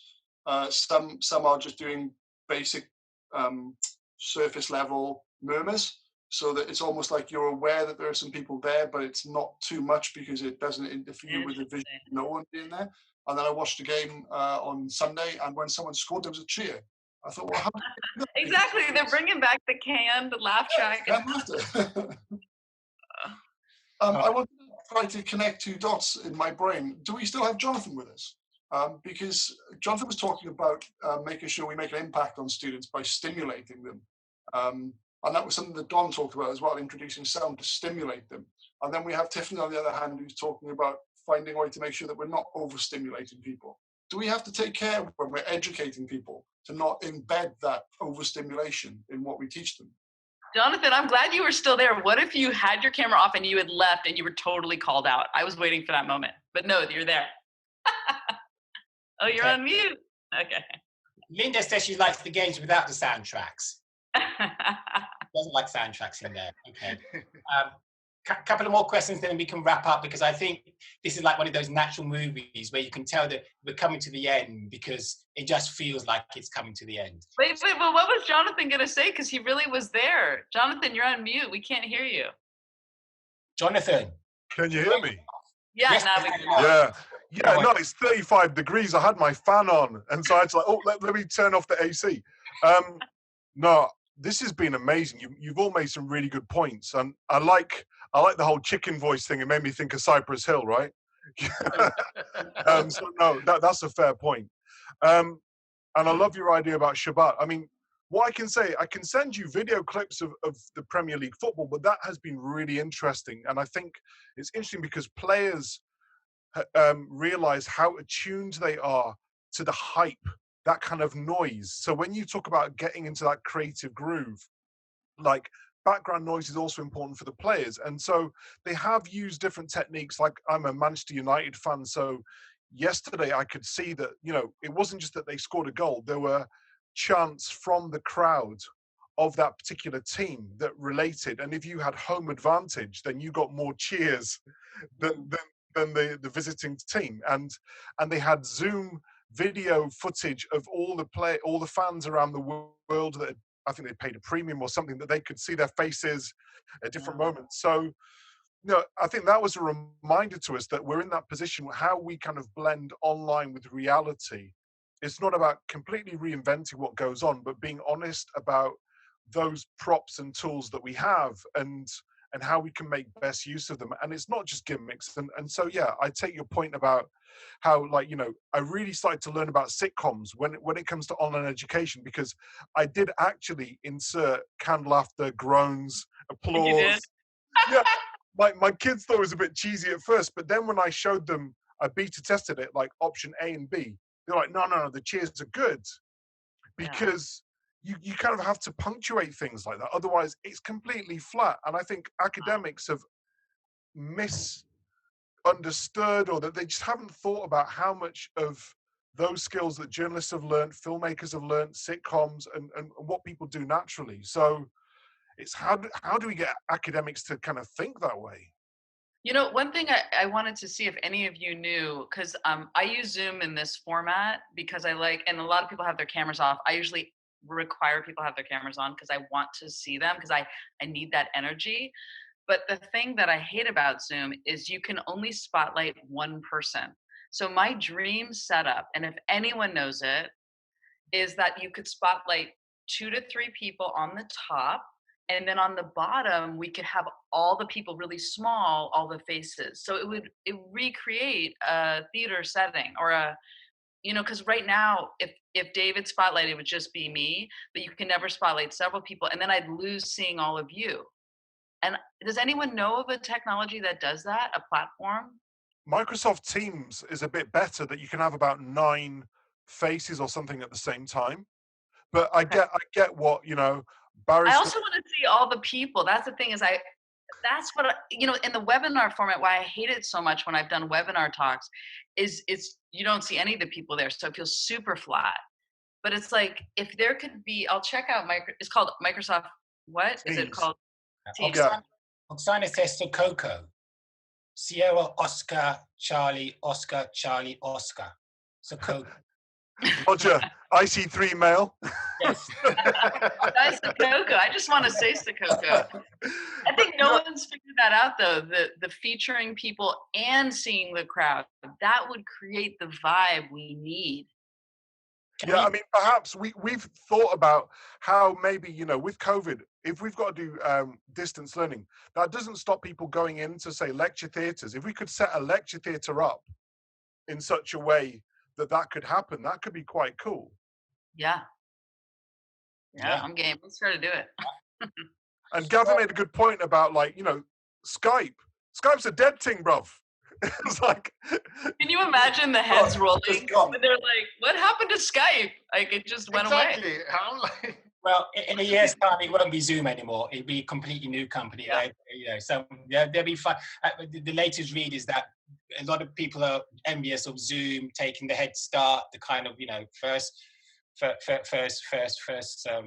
know, sort of draft, or whatever the word is.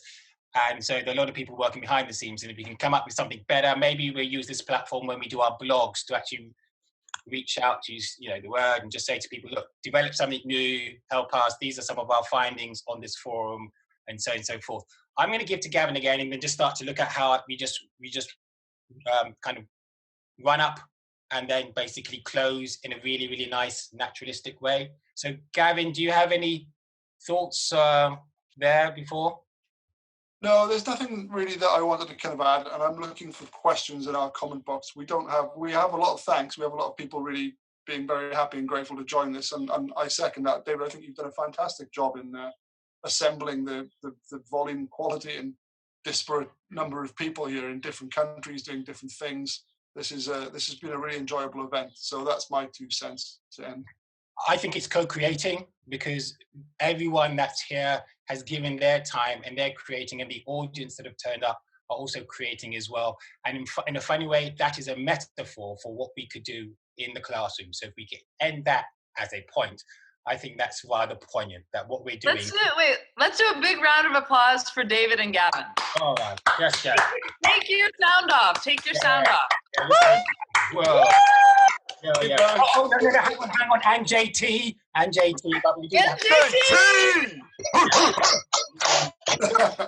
on that note, we need to thank some other people. Paul, Jonathan, Oksana, Michael, Alicia, Cece, Jose, Karuba, Damien, Sabah, Don, David, and your good self, Tiffany. But also, yes, Gavin and JT. And behind the scenes, silent but not forgotten, Matt, Sachi, Janet, Tony, Linda, and Gavin, because we're all part of a cohort and we're all trying to figure this out together. And we have these conversations and they're ongoing. So on that note, I hope you have something here to take away, then we have done our jobs. And on that, I shall leave the last word to JT and turn us off. But until we meet again in cyberspace and on Medium and everywhere else, thank you all so very much for such an exhilarating day. Thank you. Thank you very much. Thank you. Thank Thank you. you. Cheers. Great meeting all of Cheers. you. Bye. Yes, thank you.